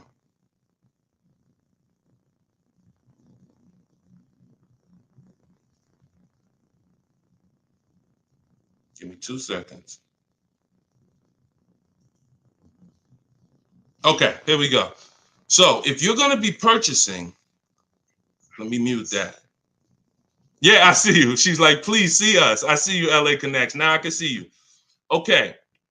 So if you're going to be purchasing, then what you're going to be doing is actually getting you're going to get your car. Do not let anyone touch your credit. No, this is for all cars, Crows. Just stay put. We talk about new cars, leases, and used cars. Stay put. Like, we got lots of people on 4 platforms. So you never want to let anyone touch your credit until you have already found your car. This is the mistake that you make because dealers are going to try to get you to commit to them. And when they try to get you to commit to them, you have to be sharp enough to know under no circumstances are you running my credit before you win the bid. Now, if you're doing it my way, you're not even in the dealer. But once you find your car, you are going to lock that car up. You're going to get a purchase order, a buyer's order. That's that long form receipt saying your information, the car, the price you paid for it, and you're going to take that home now. And that's when you are going to now go online or go to your bank or your credit union's online website, and you are going to now do hard inquiries and let all of these people access your credit so that they can bid for your interest, for your loan. So we want to guarantee we don't pay more than we could have in interest in our loan. So you're going to bring that home. You're not going to let the dealer be your first option for financing. Once you do this, I call this the bank bidding war. Experian lets you do this. The credit bureaus let you do this. And once you do this, you're going to now get multiple bids, go to online. You want to be on Google, online lenders, everybody you can actually get in touch with, and everyone who bids, who does loans, let them have a shot at it. If you do this within the 2 days that I'm teaching you to do it, it's going to weigh on your credit like one hard inquiry. You'll see all the banks listed, but the effects on your score will be the same as one hard inquiry. This is called rate shopping. So you come home, you let them access. Now, as soon as you get the best offer, that's when you are now going to call the dealer who you have the car locked up with. And that's when you're going to say, hey, I got this offer. Now, if you can beat it, I'll give you the business.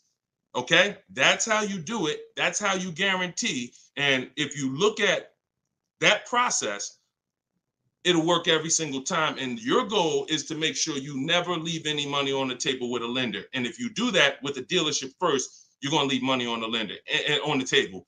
And you're at their mercy. That's the bank bidding war. All right? Go ahead, shoot, and feel free to ask any follow-up questions. Go ahead, Dolan, shoot the next one up. This one's from Instagram. How do I get out of negative equity?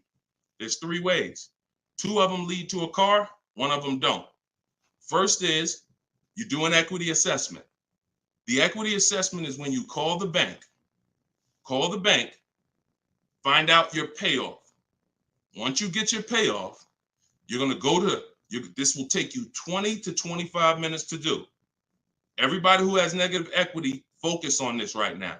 You're going to go to CarMax.com, Driveway, Carvana, Kelly's Blue Book Instant Cash Offer. Do not use KellyBlueBook.com. Kelly Blue Book Instant Cash Offer. Our cars are only worth what someone's willing to cut us a check for. That's all they're worth.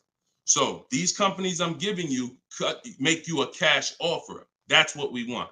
Kelly'sBlueBook.com. Instant cash offer. Car Guru, sell my car, and Auto Nation, sell my car. That's going to get you 6 offers.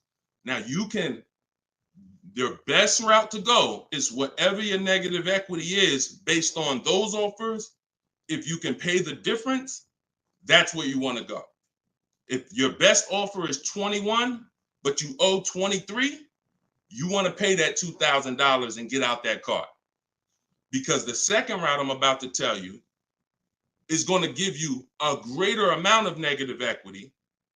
And then when you go to do this, you're going to see that you have less control. So your second route, if you can't pay the difference, is you must get the car from the dealer who actually you're buying the car from. You must give them your old car because you need them to wrap your loan. You need them to wrap that negative equity into your new car deal because you can't pay the difference.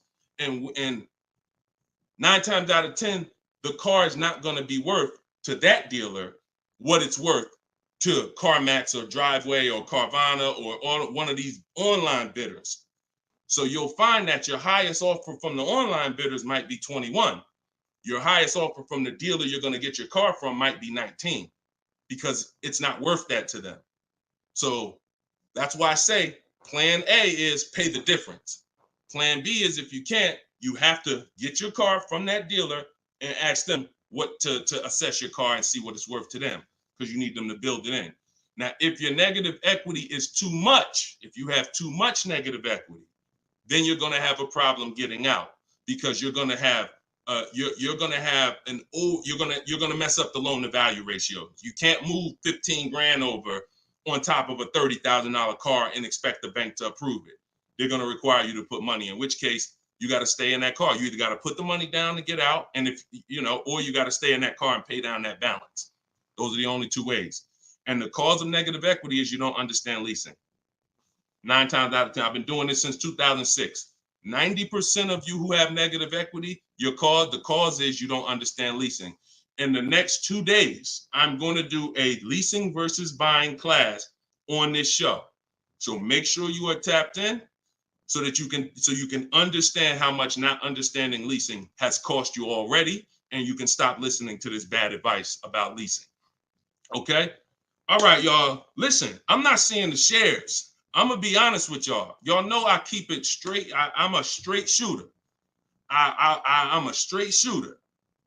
We live right now, and we talking about financial information that no one in this world is talking to you about at this particular time. It's not 20 Deshone the Auto Advisors out there.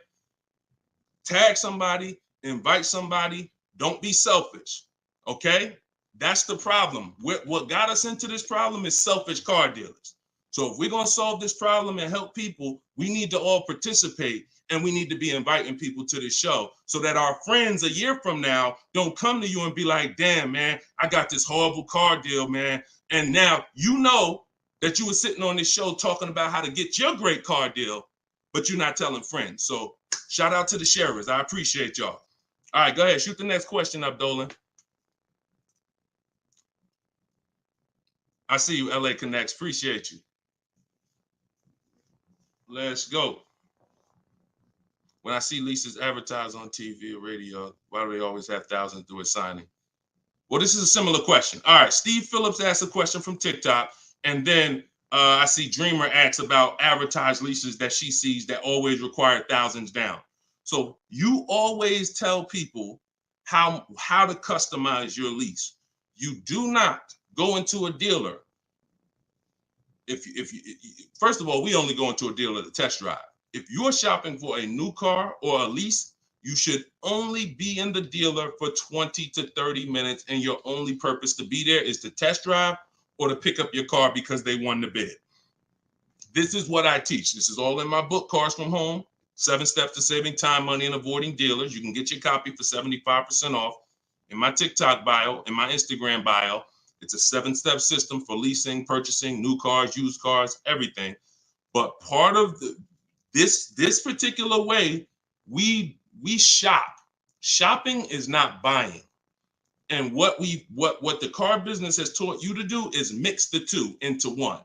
You go shopping to decide what you want. That's the purpose of shopping, y'all, to decide what you want. Deciding what you want is test driving, making sure your kids can fit in the car, making sure it has enough room, making sure it feels good. Once you decide what you want, now you're coming home and you are emailing them through their website, and you're going to request your offer. So you are not ever going to say, work me up a lease, Mr. Car Dealer. If you say work me up a lease, they're going to work you up a lease based on probably a couple thousand down, probably leave out the tax and the fees, and you're going to deal with that nightmare of traditional car shopping. You are always going to request your leases with no money down, zero. Now, I want y'all to remember this. We do not want to use this term anymore, down payment. We want to start using, remember this, and I want y'all to write it after I tell it to you. Total out of pocket. Total out of pocket. Or you could put TOP. All right? Everybody who's locked in, I want you to type TOP. Okay? Type TOP. I want to see the people that are locked in. If you've been in my master classes, we're about action here. We're not about casual nothing. No one's fighting for your money if you're not. You're not going to casually save $5,000, $10,000 and avoid this if you're not locked in. Okay, type TOP. I see you, Dreamer. I see you, Daryl. I see you, Brittany. All right, I see you, Jay Buggs. All right, I see you, Patrice. I see you, Instagram. All right, Instagram and TikTok locked in. I don't see Facebook and YouTube locked in. I'm just telling y'all. I'm gonna start calling some of you out, because you're not gonna win if you're not locked in. This is big money, and there's a $1 billion industry that is depending on you staying stuck in the old way you buy cars. So TOP, I see you. That's the term. No longer do you say down payment when you're talking to dealers. I see you, LaDonna. Way to represent Facebook. You are gonna say total out of pocket, because total out of pocket means, Mr. Dealer, this is the total amount I'm giving you. Down payment can be mixed up. Down payment can mean, $2,000 down plus tax. $2,000. No, it's different than out the door. More, that's a different term. There is a place for out the door price, but in this particular case, we are using total out of pocket when we are contacting dealers to request our offers. First payment is the only thing we are putting out of pocket when we're getting lease offers. So it does not mean we're not going to add additional money later, but it does mean for the offers that we're going to look at, I need my first month's payment out of pocket, and then you give me your offer. What that allows us to do is divide that monthly payment into the MSRP of the car and get that formula that I was talking about 10 minutes ago, that 1% formula, that 1.2%, that 1.5%. You can only work this with first month's payment out of pocket. So we dictate how we want the quotes. And if somebody says, hey, 2,000 down, you're still going to come back to them and say, hey, please resubmit the quote to me with only first month's payment total out of pocket. See, car dealers, we understand those terms. We know what total out of pocket means, but what we're depending on is that you don't understand what that means. The 80% of dealers are depending on the fact you don't understand what total out of pocket means, and they can just flip it up on you. So that's what we do. It's not about advertisements. Let me show y'all something before we move to the next question. Get the next question ready, Dolan. I'm going to show you a deal that somebody in the Cars from Home library made, somebody who uses my stuff. Don't shoot it up yet. Not yet, Dolan. Hold on. This is Charles. Charles got a Hyundai Palisade. $48,000 vehicle, $48,595. We always request our quotes with 12,000 miles per year, always. If you're gonna do Deshone, I do 18,000. Then you're gonna adjust your mileage after you find your best deal. You're not gonna do quotes for 18,000. Always with 12, and then once we find our best deal, then we're adjusting. But Charles got $597 on a $48,000 vehicle. That's all he gave them, $597. So if he had depended on advertisements, he'd never get this deal. Hyundai Palisade like that, that's probably $597 with $3,000 out of pocket plus tax and fees. What am I trying to tell you by showing you this? Great deals are not advertised. Great deals are never going to be advertised. Great deals are made in the background. No one knows about them. Dealers don't even want to make them. They're sitting there saying, hey, listen, can you get them? They talk to the salespeople. Hey, can you get them to come up a little more? Can you get them to pay another, $50 a month, $40 a month? Can you get anything out of them? No. All right, go make the deal. That is what a great deal is. Not something that you're going to see on commercials advertised to hundreds of thousands of people. So forget about commercials. Commercials are for people who don't mind overpaying. People who shop for deals the way I'm teaching you to shop, our deals are never going to be advertised. In fact, when you go pick up your car, they might tell you, listen, I'd love for you to send me some friends, but don't tell them what you're paying, because I can't duplicate this deal. This deal, I can't, I don't want to do a deal like that. So that's what we do. We customize our quotes. We don't let other people customize them. And you can do deals with no money down all day long. Go ahead, shoot the next one up, Dolan. Oh, here we go. I need to purchase a car in less than 2 weeks. Trying to determine lease or purchase. Easy. Who wants to know beyond a shadow of a doubt whether they should lease a vehicle or purchase? Type me if you're just like, Deshone, I've heard this, I've heard that, but I really want to know what's best. All right, all right, I see you, Tavy. I see you, Veronica. I see you on TikTok. TikTok is commenting fast. I need Instagram. All right, I see you, Patrice. All right, I see you, The Well Life. Perfect. All right. TikTok and Instagram is on point. Facebook and YouTube, y'all got to type fast to keep your hands by your keyboards. All right, Terrence. Okay, so here is the determining factor. In my book, I teach 7 steps to 7 steps. It doesn't matter. The first step is the most important question. The most important question, I want y'all to remember this. It's tied to something I created called the 8-year rule. The most important question is, and I want you to answer it, for everybody shopping for a car, or if you will be, how many years are you keeping your next car? This is the first thing you ask yourself.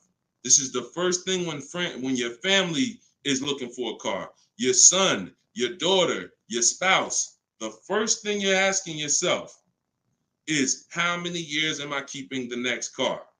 So answer that question. What you're going to see is, if you're learning from me and you're going to use what I'm teaching you, it's going to be a system. We're not winging it anymore. We're not randomly shopping and doing things based on, all right, I think I should do this now. I think I should do this now. My book, all of this is in my book, Cars from Home, 7 Steps to Saving Time, Money, and Avoiding Dealership. You can get yours for 75% off in my TikTok bio. It's normally $97, but for 30 minutes, you can get yours for 75% off. You go to my TikTok and Instagram bio. So I see you, Latasha, 5 to 6 years. Tavy, 5 to 6 years. All right, Crowsman, till the doors fall off. Okay, The Well Life, 6 or 7 years. Everybody answer that question. 8 to 10 years usually. I see you, Terrence. Brandon Steph, 10 to 15 years. Okay, just bought the book. Hey, congratulations. Use it. Enjoy it and use it. Well, life. You're gonna love it. And make sure you write me with your success stories when you get your car. Send me the deal. Congratulations. So 5 to 7 years. So now remember this, and don't try not to say something abstract. Like long as possible, that's too abstract. Like years. What's our goal? 8, 10, 15 till the deal till it doesn't drive anymore. Whatever. We want to get a clear picture. Here's why. This is going to be your first step from now on when you are car shopping. Asking yourself this question. We're still on the overall question, which is should we lease or buy? That's the question we're on overall. Now I'm going to show y'all something that's going to help you understand why we asked this question first, and it's the depreciation scale. So I'm going to use this for you to understand. When you buy a car today, if I put a $30,000 car outside your house right now, if you didn't drive it, you don't drive it 1 mile, is that car worth $30,000 a year from now? You never touched it. You never touched it. Is that car worth $30,000 a year from now? Exactly, Dominic. No. Okay, Veronica. No. Okay, Crowsman. No. So we understand Wu-Tang Land. No. That's your first lesson on depreciation. That's something called the unseen expense. This is the expense most people are not trained to see. That's why they buy their cars and think, oh, I could just drive as much as I want and it doesn't matter. I'm not paying for the miles. You are paying for the miles. Let's go deeper with this lesson. Now, if you don't drive it 1 mile, we all agree it was worth $30,000. A year later, it's probably worth $25,000. We didn't touch it. Now, if we drive it, average miles 12,000, it's probably worth 22. You know, if we drive it high miles, it's probably worth 20. So you see that no matter whether you buy or lease, you pay for the mileage. You pay for your usage. In fact, you even pay if you don't use it. So now, I want to use something a little harder than that. When you understand that, you're going to see, Deshone, okay, if I'm losing that type of money in my car when I buy it, when do I ever get to a point where I'm winning? And the longer you keep a car, the more this starts to level out. So when you get to about 7 years, now you're no longer losing thousands of dollars every year.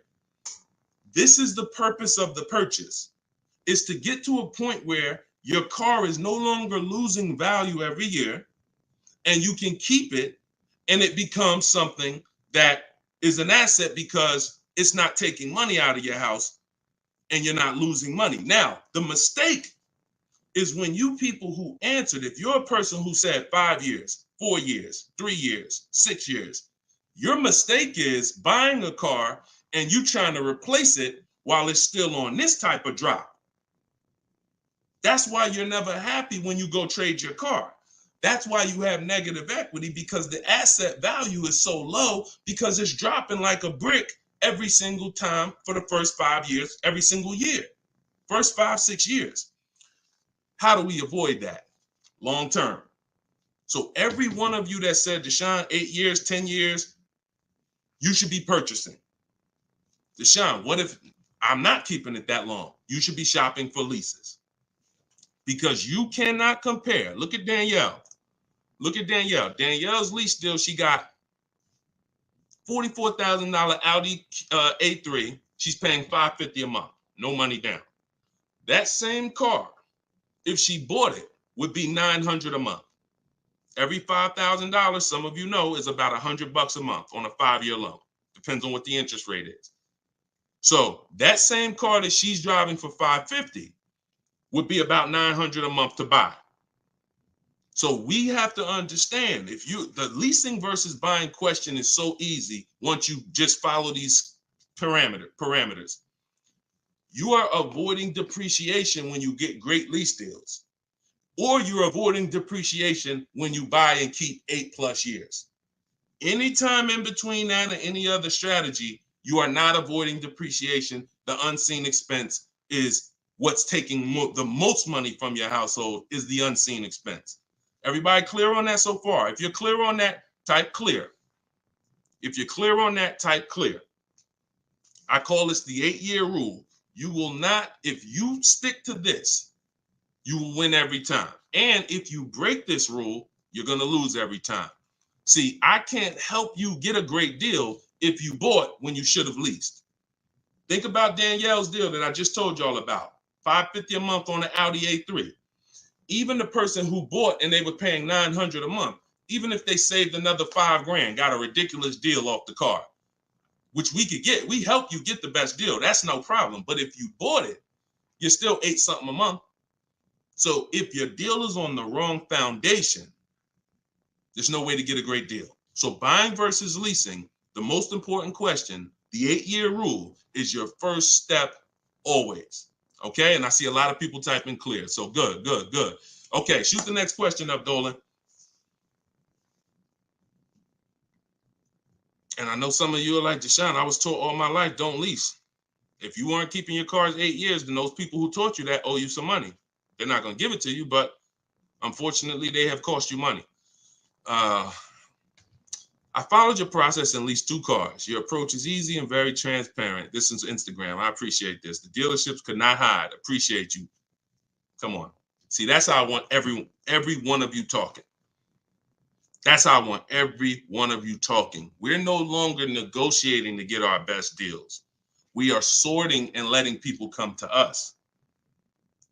It's oil and water. You got to complete. Why do you think I represent Unlearn, Relearn? Because I know the first problem I saw when I started teaching this in 2021, I started before that, but God blew me up in 2021. You know, we got 1.5 million followers on TikTok, and everything went crazy since then. We teach, but I was like, oh, people got so much bad information that they got to unlearn. I can't put good information on top of bad information. So you got to be willing to scrap that, realize it's cost you money. It's from people who don't understand cars. They might have bought 10 cars, 20 cars in their life. Now they think they're an expert. And that's just cost you. So you got to be willing to unlearn all of that stuff and learn the new way. And that's what we do here. So I'm glad. Enjoy. I'm so glad you're empowered, Coach Booker T. You're empowered. And that's what I want for everybody. Go ahead, shoot the next one up, Dolan. I have a Jag and need to downsize. All right, we'll get to you. I see you on TikTok. I have a Jag and need to downsize. Thank you, Brandon. Appreciate all the gifts on TikTok. Could y'all keep running the screen, the likes up, tapping the screen? If you're spending time with us and you're going to spend a couple minutes with us, can y'all just every couple minutes just tap the screen, keep shooting those likes up? We get TikTok's attention. We let them know we talking about things over here that more people need to hear. So appreciate all of you. I see you already. All right, this one's from TikTok. How long can you keep a car when you lease? Asking with miles. 3 years. 3 years. We don't do 4-year lease deals. Stay away from 4-year lease deals. When you are getting your offers, and we do this online, so we go direct to the dealer site. We don't go through a third party because they pay for those leads. We don't want anything that drives the cost up when it comes to us. We go direct to the dealer's websites. In my book, I have a link to all the dealer's websites. I teach you how to do a radius search, and it takes about 15 minutes to contact 25 dealers, because when we shop for new cars and leases, we use something I created called the 25-to-5 strategy. So we're going to connect with 25 dealers online, and then we're going to get 5 to 7 quotes from that. So we're going direct to the dealer's website. That also allows us to shop out of 25 dealers' inventories, because 1 or 2 dealers is not enough. They might not have what you're looking for. Now you're at the mercy of who has what you're looking for. When we connect with 25, we're typically going to be able to get 5 to 7 offers from that. So this takes about 15. It just takes about 15 minutes. But we don't want to, like I said about 10 minutes ago, we dictate how we want our leases customized. And our leases are always first payment out of pocket, total out of pocket, first payment, 12,000 miles per year. And then we are, we're doing 12,000. And once someone wins the bid, out of those 5 to 7 offers, you're going to see, again, like I said, between the Cars from Home book, between the Cars from Home video library, and between my coaching program, we've done this with about 8,000 people since 2021. I can tell you we have enough data to tell you this is how it goes. Once you get 5 to 7 offers, you're going to see at least $150 to $200 difference from your best offer to your worst offer. That proves, that's why I say 80% of dealers are overpriced. So once you see that bid, you're going to, but we dictate that 3 years. We don't let people present leases to us. We tell them, this is how I want the lease. And if anyone suggests a 4-year lease, even a 3.5-year lease is too long, because you're eliminating the benefits of leasing, which is switching cars every 3 years. I want the latest and greatest. I want to pay the pennies on the dollar compared to someone purchasing. And I want to be able to switch cars and most of the time be under warranty, depending on what brand you're shopping for. If you're shopping Chevy, if you're shopping Ford, if you're shopping most brands with a 3-year bumper to bumper warranty, once you go 3.5, once you go 4, you're out of warranty. So I don't even like going 3.5. If it's a ridiculous deal for 3.5, maybe, but I'm typically 3 years, 39 months, maybe, and that's in my template. We'll do 3 or 39 months. 2-year lease deals are rare. You don't really see great 2-year lease deals, but if a manufacturer has it, then a dealer would tell you. When we contact them, they'll tell, hey, we got a great 2-year lease deal. Are you open to that? Yeah, we're open to 2, but we're not open to going longer than 39 months. We're paying too long on a car we're giving back. Go ahead, shoot the next one up, Dolan. Great question. All right, I see you. Perfect. Great questions. All right, Facebook. What's the best credit score to have when looking for a good deal on a brand new car? It's no way to dictate that.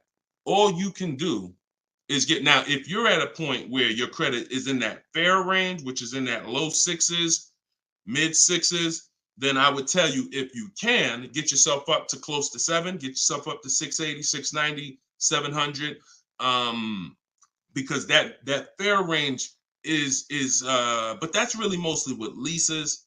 But even even if you look, some of you are homeowners.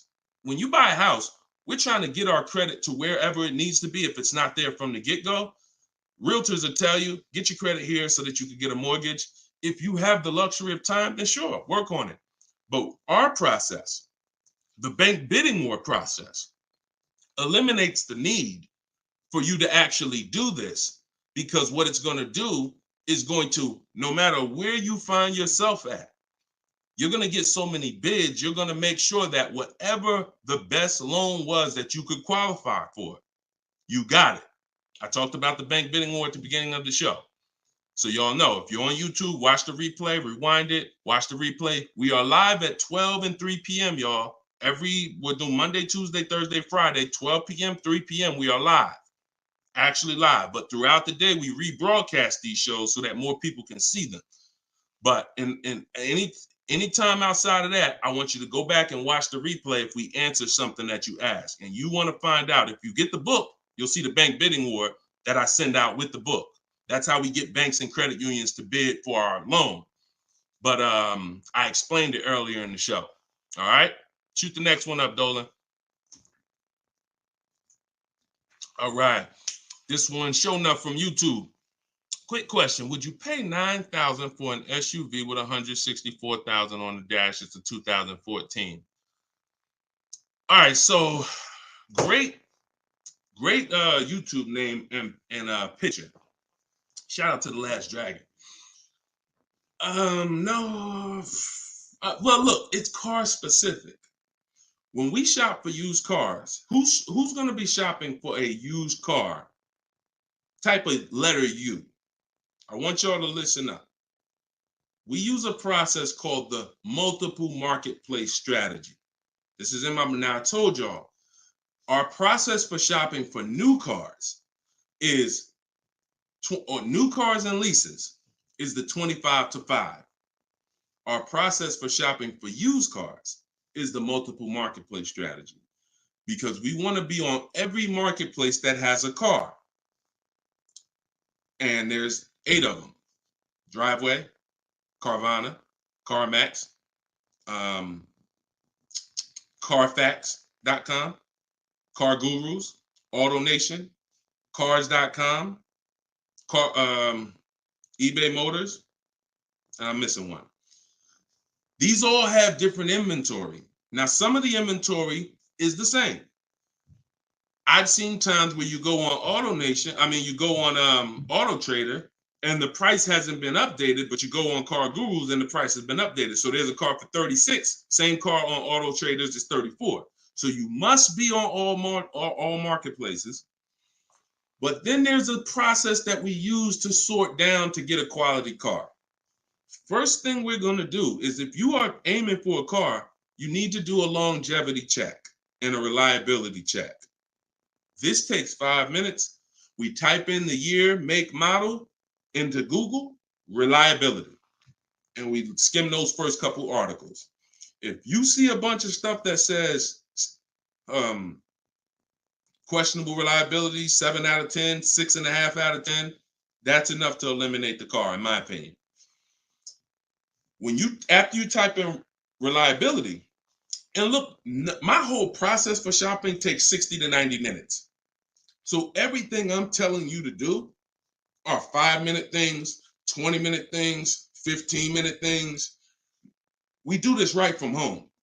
That's why the book is called Cars from Home, 7 Steps to Saving Time, Money, and Avoiding Dealerships. So now, once you do reliability, now you're going to do longevity. Longevity is going to tell you what the data says about that car long term.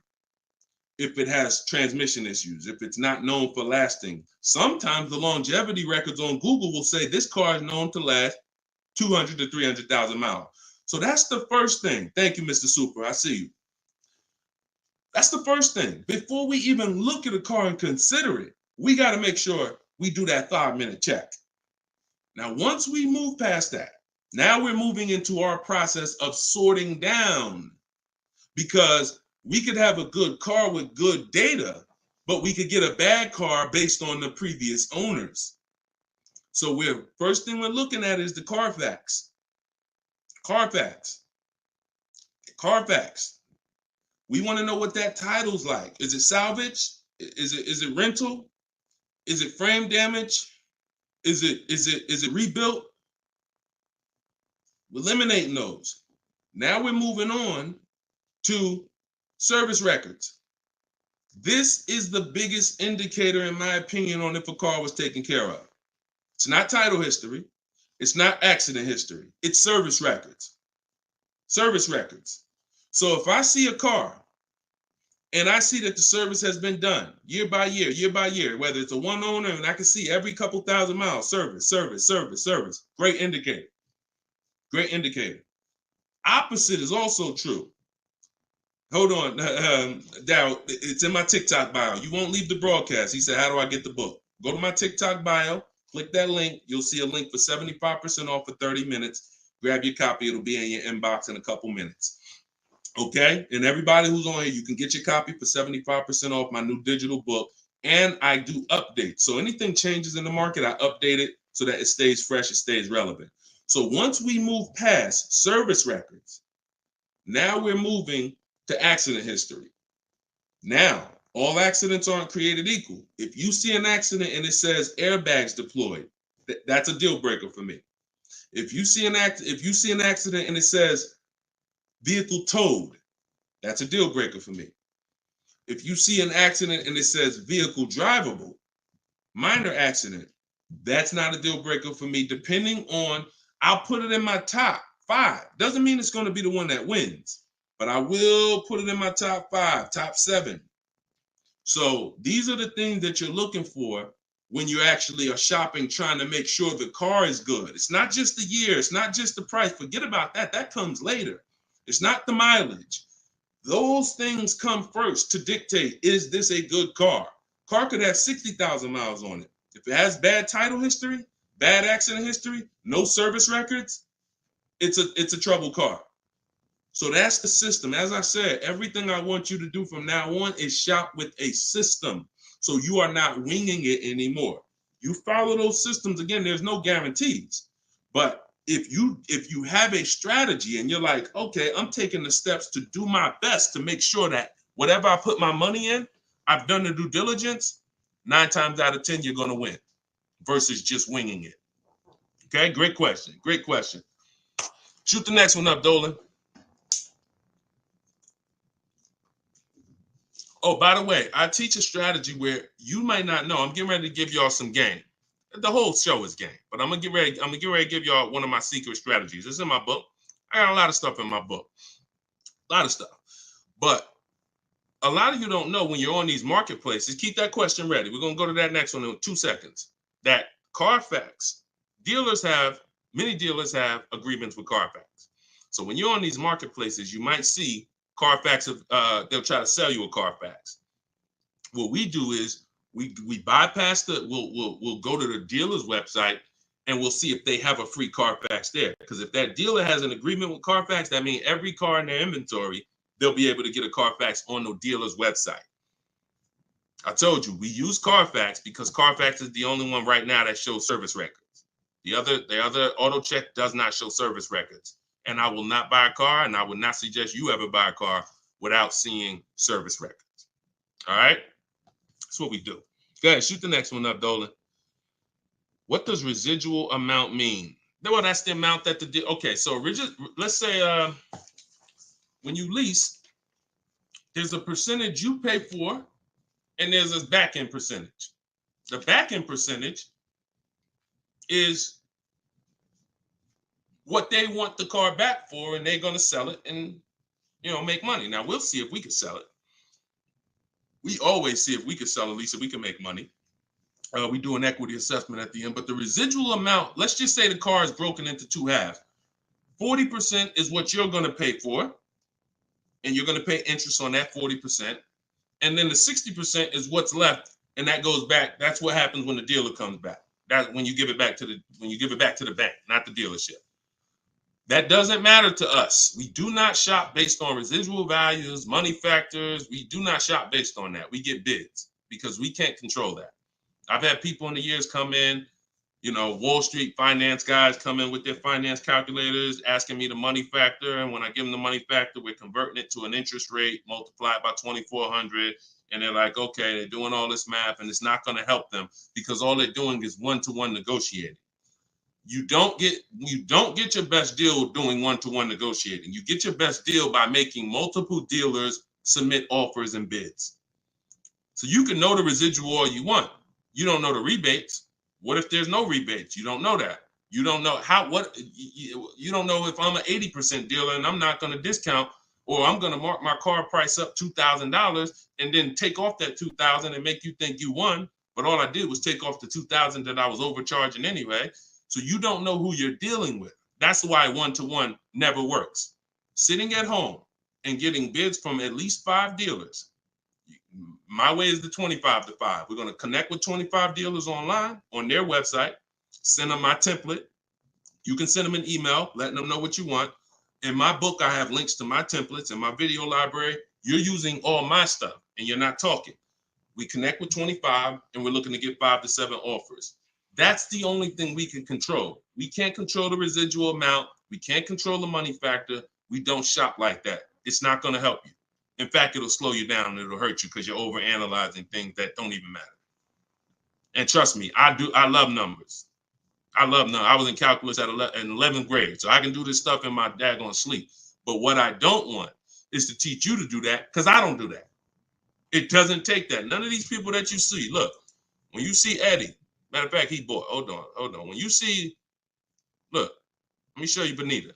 Benita in the middle of the pandemic. The reason why I always show Benita is because in the middle of the pandemic, she got a Kia Telluride when people were paying $5-10 grand over sticker form. Kia Telluride, $600 a month, 36 months. She drove out. It's like a $46,000 vehicle. People were paying $800 a month. Some of you may know somebody who's leasing a Kia Telluride that they got during the pandemic. If they didn't put money down, they're paying $800 a month, $700 something a month, minimum. Now, one thing people will never tell you, though, is the money they put down. So don't even ask them because, people tell you, oh, I'm paying $600 a month myself. They'll never tell you they put $4,000 down, though. Never. So, but yeah, when you are shopping like this, you're getting bids. She doesn't know what the deal is going to be until she shops. And when she shops, she doesn't care about the residual value. It doesn't matter to her the money factor. None of that stuff matters. The only thing that matters is let me get my bids and see who's going to win the bid. That's it. That's it. Go ahead. Shoot the next one up, Dolan. Let me put that banner back up. For all of you who just jumped on, this entire show is sponsored by my new digital book. It's called Cars from Home. 7 Steps to Saving Time, Money, and Avoiding Dealerships. I'm the author of that book. I'm also the creator of the Cars from Home video library and the Cars from Home coaching program. You can get your book for 75% off in my TikTok bio, in my Instagram bio. It's normally $97, but you can get your copy for 75% off by going to my bios and getting it, or you can scan the QR code or go to deshonsbook.com. 75% off for 30 minutes. All right? So get your copy. Everything I teach is in there, and you can reference it for life. All right. This one's from TikTok. When I see, we already did that one. I know you're snatching all the questions, but I tied that question in, even though you didn't post it. I tied that question into the other person who was asking about 0 down leases. All right. Thanks, Dolan. Okay. This is another one from TikTok. Lease mileage is, let's go Instagram. Make sure y'all type in your questions. All right. Make sure you type in your questions, Instagram. We live every day at 12 and 3. So let's see, TikTok, lease mileage 10,000 under allowable. Does that value when getting next lease? No. What you're going to do is you're going to do an equity assessment. You are not going to, how many people right now have dealers calling them, telling them to come in and they can get you out of your lease, or they could trade you out of your car and put you in another car? How many people have either phone calls coming in, emails, or you get mail? Hey, Leo, good news. We need your 2019 car. We have somebody looking for that car. How many people are getting those emails or those calls right now? When you get those emails, look, all of them, look, look, I do every day, Matthew said. Look, so when you get those calls, what they're doing is we have automatic algorithms, like automatic technology that generates these lists for us. It's not that they saw your car exactly and they're like, oh, I love your particular car. So what you got to know is, what's the goal? The goal is to get you to come in and get you to have them be your first offer on your vehicle. Now, we never want a dealer to be our first offer. Hold on, Tiffany. We never want a dealer to be our first offer. We want the dealer to be our last offer all the time when it comes to our car that we're replacing. So you're going to do something, Wanda, called an equity assessment. You're going to call the bank. You're going to ask the bank 2 questions if you're leasing. 1 question if you own. What's my payoff? That's the question everyone asks. If you're leasing, you're going to ask the second question. Do I have a third-party restriction? If they say no, then you need to write that down. If they say yes, you need to account for this. Once you hang up that phone call, you're going to do this equity assessment, which is going on the 6 websites I mentioned earlier: CarMax, Driveway, Carvana, Kelly's Blue Book Instant Cash Offer, AutoNation, Sell My Car, and Car Guru, Sell My Car. Every one of those sites, if they ask you, if you have a loan, if you are leasing, when they ask you, is the car owned, finance, leased, you're going to put owned. Don't put lease, because it triggers something in their website. They don't know how to separate third-party restrictions and not. And just so you know, for those of you who think you can't sell your lease because you have a third-party restriction, you're wrong. We sell leases with third-party restrictions. A third-party restriction doesn't mean you can't sell your lease. It means you can only sell your lease to a dealership that sells the same brand. So if I have a Nissan lease, I can only sell my lease directly to a Nissan dealer. And I'm selling and getting what? What's the best? What do we do? Bids. I'm not, every Nissan dealer is not the same. So for those of you who had third-party restrictions, I saw a lot of people, oh, I had to buy my car and resell. We don't do that. If you have equity, $3,000, $4,000, $5,000 in equity in your lease, you are now going to sell that car to a local dealership, and we're going to get bids. I have a script in my book for talking to used car managers and getting bids from local used car managers. Now, if you don't have a third-party restriction, it's even easier. You're going to get those bids, those 6 bids, and you're going to sell to one of those. If you have a finance, it's even easier. Finance and no third-party restriction is pretty much the same. You're going to sell to the highest bidder of the online dealers, and if you have to replace your car, you're just going to keep those offers on hold, because some of you are going to say, well, I could make $3,000 selling my car, but I need to find my new car first. No problem. In my book, I teach something called timing the transaction. You're just going to put those offers on hold. You're going to start your shopping, and you're going to find the dealer who's going to win your bid to sell you the car. And then you're going to pick up your new car and sell your old car the same day. These companies cut you a check. This isn't like Facebook Marketplace. You go into CarMax, literally they inspect the car, they cut you a check, you leave with the difference. It's not a 2-3 day thing. This isn't like, oh, I need to. No, this is very simple to do. And that's the equity assessment process.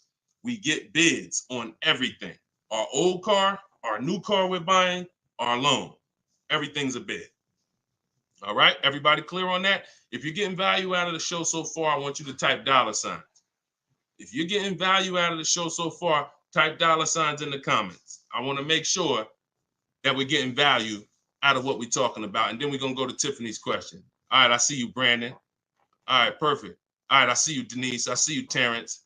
I see you, user 9771631053712. I see you, the Wildlife Diva. Perfect. 36 Chambers. Richard, I see you. Perfect. All right, wonderful. All right, shoot. Can you pull Tiffany's question up? I purchased the book and reviewed the email. How it hasn't downloaded since I did something wrong. Dominic, just as soon as you purchase the book, I give you a support email. Don't DM, because we have 2 million followers. We're blessed, thank God. DMs, we get hundreds of DMs. You get a support email. Let me know if you got it, and then just if there's anything, we'll get you the book. We'll send it to you manually. Okay. So just hit me with that. Just make sure you got it. All right. So Tiffany said, this is from TikTok, would you finance your lease at the end? 2018 Audi S5, 42,000 miles, 5K down, 12,000 miles. So when I talked to you earlier, you have to ask yourself the same question.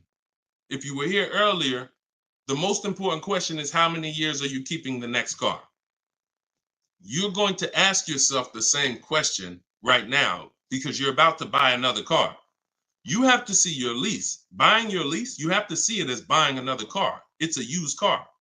That's what you're doing. Hold on.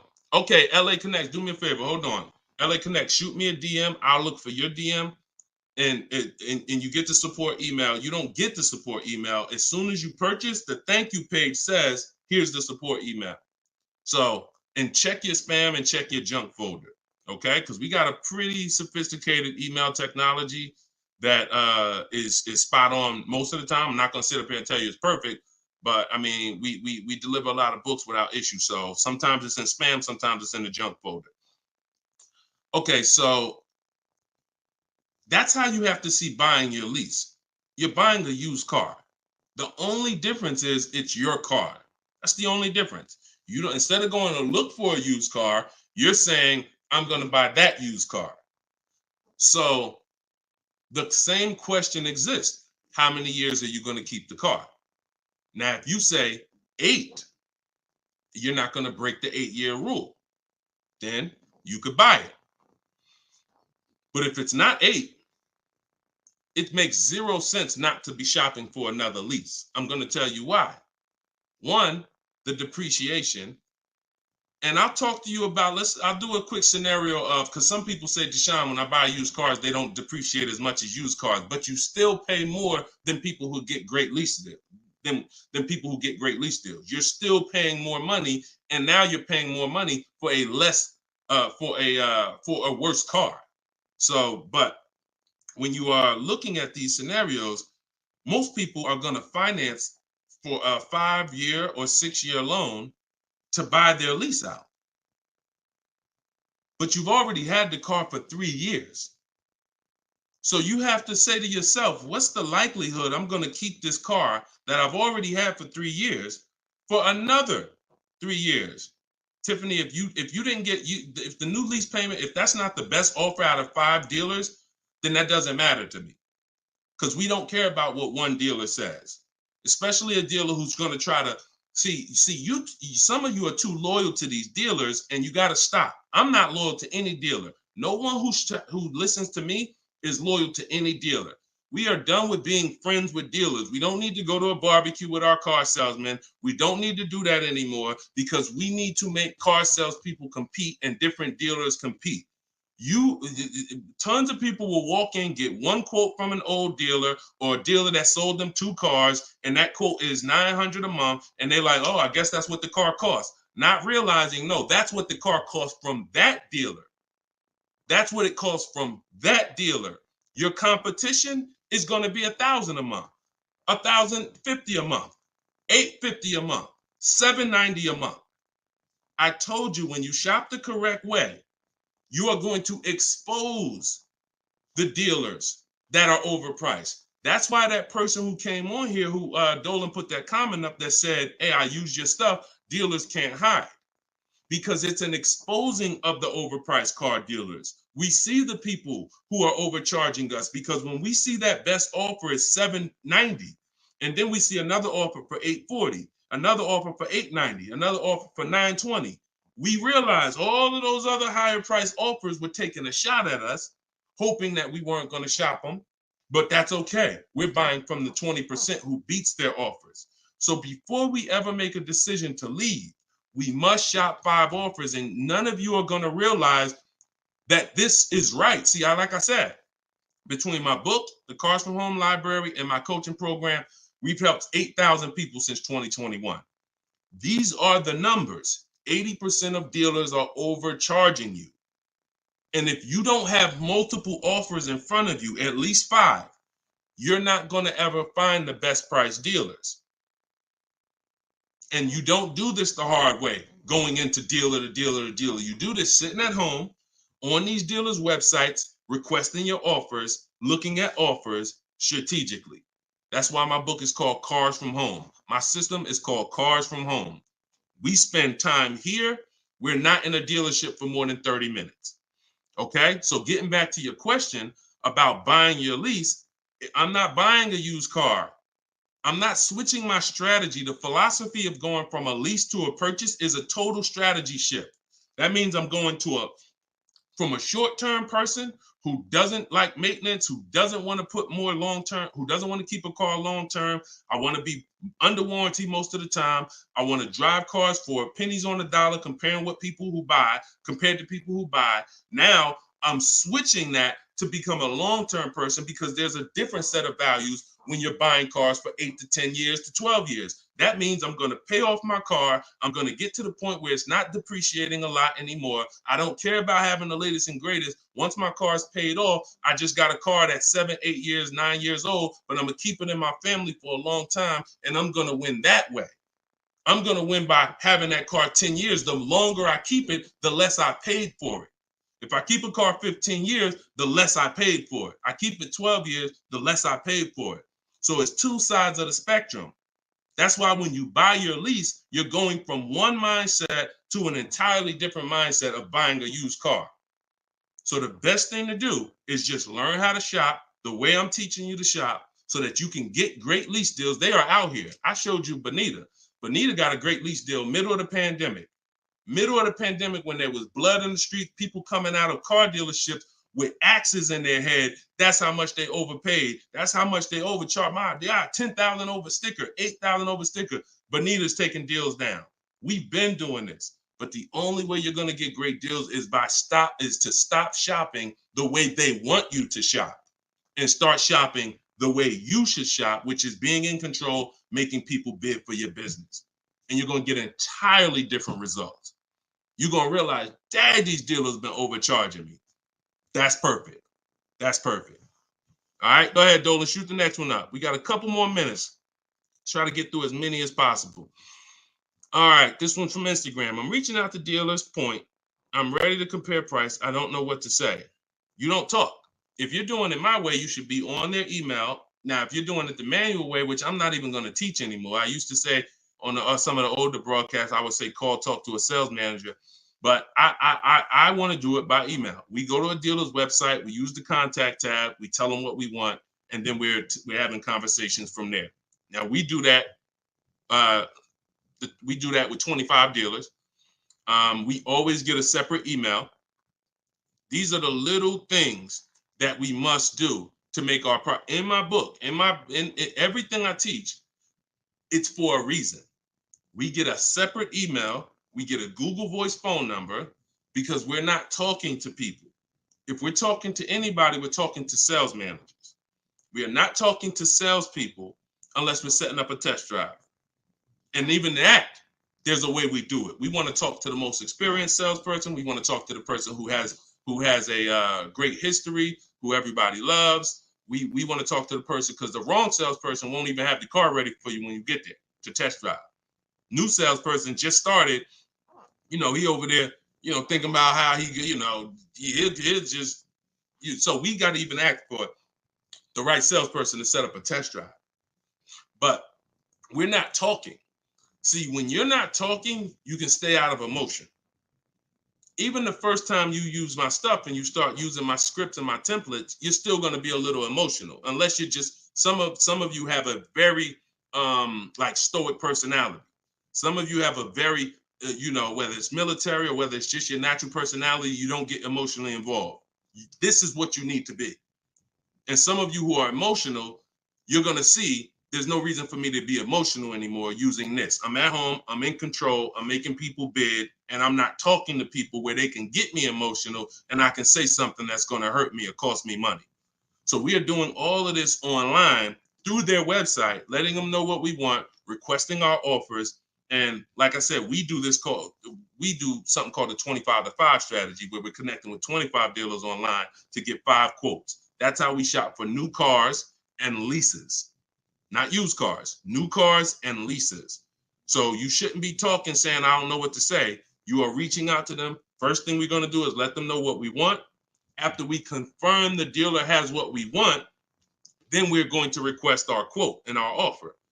So that is what, and if you are shopping for a purchase, then we're requesting an all-in quote. We're requesting an or total, all fees, everything included.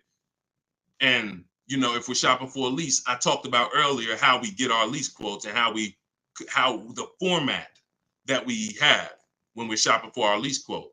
So my book is $24 if you get it at the 75% off. In that book is my scripts. In that book is my templates, where you fill in your information, you fill in the car you want, and I walk you through my entire process. I also have replies in there, because there's going to be things that they say. These are trained people you're dealing with. We deal with trained salespeople. So when you are reaching out to them, they're going to say things like, hey, when can you come in? Hey, okay, I'm handling my entire process from home. And then you always end with a question. All my scripts end with a question. You should always end your email with a question, not a statement. So if they say, hey, we only car shop, we only give quotes in person. Okay, well, no other dealer that I'm talking to has said that. Should I remove you from my list, or are you gonna present an offer? Always a question, because you bounce the ball back to them. So all of my scripts and my replies are in there. This is what, and there's, but you need to keep the conversation on your agenda. You're having a conversation online with these dealers. And that's why I say separate email, Google Voice number, dedicated, locked in. You don't want a bunch of car dealers' emails mixed in your personal email. That's not how we do it. That's going to mess you up. We do not do it like that. That'll confuse you. Now you're missing emails and all of that. Separate email. All right. Go ahead. Denise is asking, can you answer my question? I want to know if I have options. Can you find Denise's question from TikTok? Dolan? You see Denise's question? Give her a second. Thoughts on, while you do that, I'm going to enter this thoughts on leasing a Tesla. There's no price negotiation. There's no price negotiation. So there's no reason to get bids. You can't get bids on Tesla. Keep that up. I'm going to get to that right after this. This is a short answer. What you need to do when you're leasing a Tesla is total out of pocket, first month payment, 12,000 miles per year, divide the monthly payment into the MSRP, like I said. And if it's over 1.5%, you're paying too much for a car you're giving back. So we still need to know if the lease deal's good. Doesn't matter. Even if there's no negotiations. Plenty of people out there that got bad lease programs that are dependent on people who don't know what a bad lease program is to come in and lease the car. And until we stop leasing those cars at these bad lease programs, when we stop, that's when they'll change. All right, it's always a buyer's market for us. Go ahead. All right, so this one's from Denise. I have a Jag and need to downsize. I'm retired and upside down 14,000.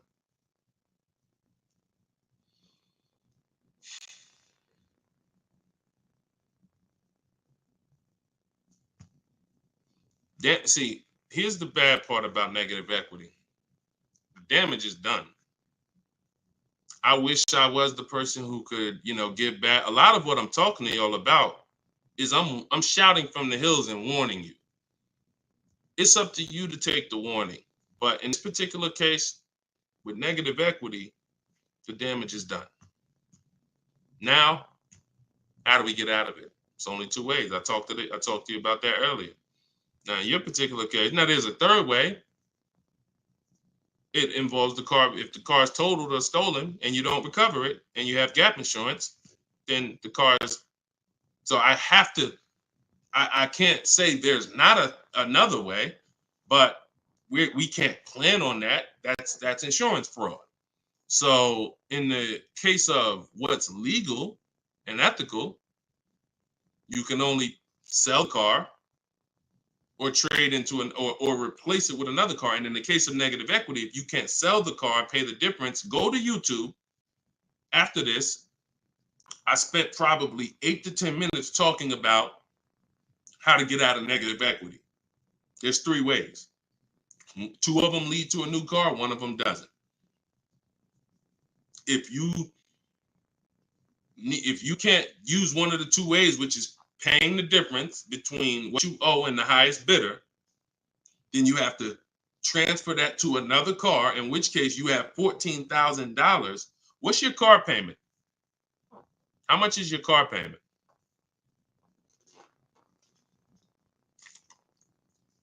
And if you need to downsize because you want a smaller car, okay, $769. If you need to downsize because what's the reason that you need to downsize?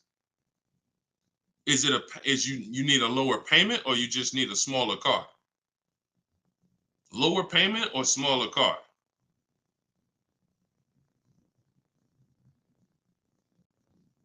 Sometimes I need to ask more questions. This is why, we go, I have 3 things I created: the Cards from Home book, and the video library, and coaching. In particular cases, I need to ask more questions before we could give a custom answer. Lower payment.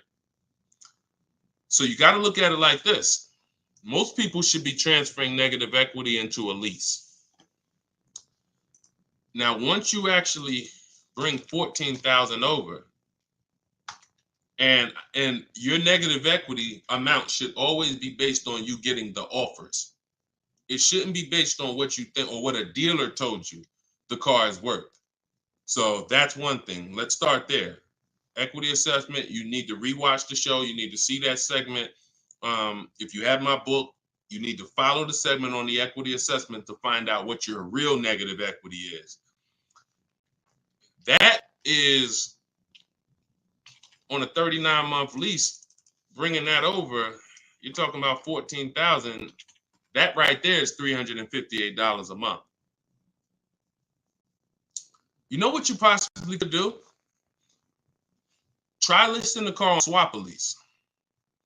Now, if that payment is good for the car, let me see. You got a Jag. Depends on if $769 a month. Now watch this. If $769 a month is a good payment for that vehicle, then you can list it on Swap a Lease, and then you could have someone take over the payment. But it got to be a good deal. If they could go out and they could get a $600 payment on that same vehicle, then they're not going to take it over. So this is another option for you to consider. Now, if it might even be advantageous to you to list that car and contribute some. You might say, all right, I'll pay $100 and all right, my payment's $769, I'll pay $100 and somebody take it over for $669. Whatever you need to list it for to get out of it, to have someone take it over, may be advantageous to do until the lease ends. And then you go and get yourself a very inexpensive car that you can qualify for, because if you have someone take over the lease till the end, you could probably go get yourself something, lower payment, but that car coming into the deal, you're going nowhere, because $14,000, unless you got cash. If you got some cash, then yes, cash can solve all things. Get the offers, follow the equity assessment. You might pay the difference or transfer it over. You can't transfer it over because, like I just said, your negative equity alone is $350 a month. And that's without the interest that's going to be. It's probably going to be about $380 a month. So what's the note? Yeah, so that's what you should consider. List the vehicle on Swap a Lease and see if somebody's willing to take it over. And if nobody's, okay, no problem. That's what you do. That's what you don't have that kind of money to contribute. $14K is a lot to be able to contribute. So so what you should do is do that. If you could get somebody, if no one takes it over for $769, then offer to contribute some money towards the deal every month. Now, if you, no matter what, and then what you're gonna do is you're gonna go and probably, you're going to ask yourself the most important question for your replacement car. If you're not keeping 8 years, you should be looking to lease the next car and get yourself an inexpensive lease. If you are keeping it more than 8 years, then you can buy. But you're just going to use the same process. But you got to get rid of that car first. And I think with your scenario, that might be the best way to do it. All right. Good question, though. It's good question. Keep us posted. And, that's what we do. Look, we are live at 12 and 3 o'clock p.m. Eastern time, Monday, Tuesday, Thursday, Friday, which means we'll be back in a few for the next segment today. You can come back. We had a lot of questions. We're not always able to get to them, but you can tell your friend. I haven't really announced it because I didn't know when I was going to be live, but now we'll get to the point where we can let you know 12 p.m. Eastern time, 3 p.m. Eastern time. We're live, but we rebroadcast these shows all throughout the day, because people do get a lot of value out of the rebroadcast. But if you want to meet us live, Monday, Tuesday, Thursday, Friday, 12 p.m. and 3 p.m. Eastern time, bring your questions. And if you didn't know, my book, Cars from Home, 7 Steps to Saving Time, Money, and Avoiding Dealerships, is 75% off for 30 minutes, part of our welcome offer. So you can get yours in my TikTok bio or in my Instagram bio, or go to DeshoneBook.com in the comment section on YouTube or in the comment section on Facebook. Or if you're watching us on TV, you can scan that QR code. But that's what we do here, y'all. We peel back the onion. We make sure you know how to shop strategically. And I want you writing me with deals. I don't want you writing me showing me your car. Everyone's doing that. Hey, got the new G-Wagon. Got the new BMW. Oh, your boy upgraded. Never talk about what we paid for it, though. I want you writing me saying, Deshone, look at the deal I got. This was the best offer. I made dealer's bid. This was the best used car within 100 miles. I'm driving an hour to go pick it up. When you're driving 45 minutes, an hour to go get your deal, that's when you really know you won. It's not always going to be that way. Sometimes local dealers will win the bid, but sometimes you're driving 45 minutes and you're driving 45 minutes because he's saving you $3,000. So that's what Cars from Home is about. That's what my book is about. You can get your copy instantly, 75% off for 30 minutes, and I'll see y'all on the next show. God bless.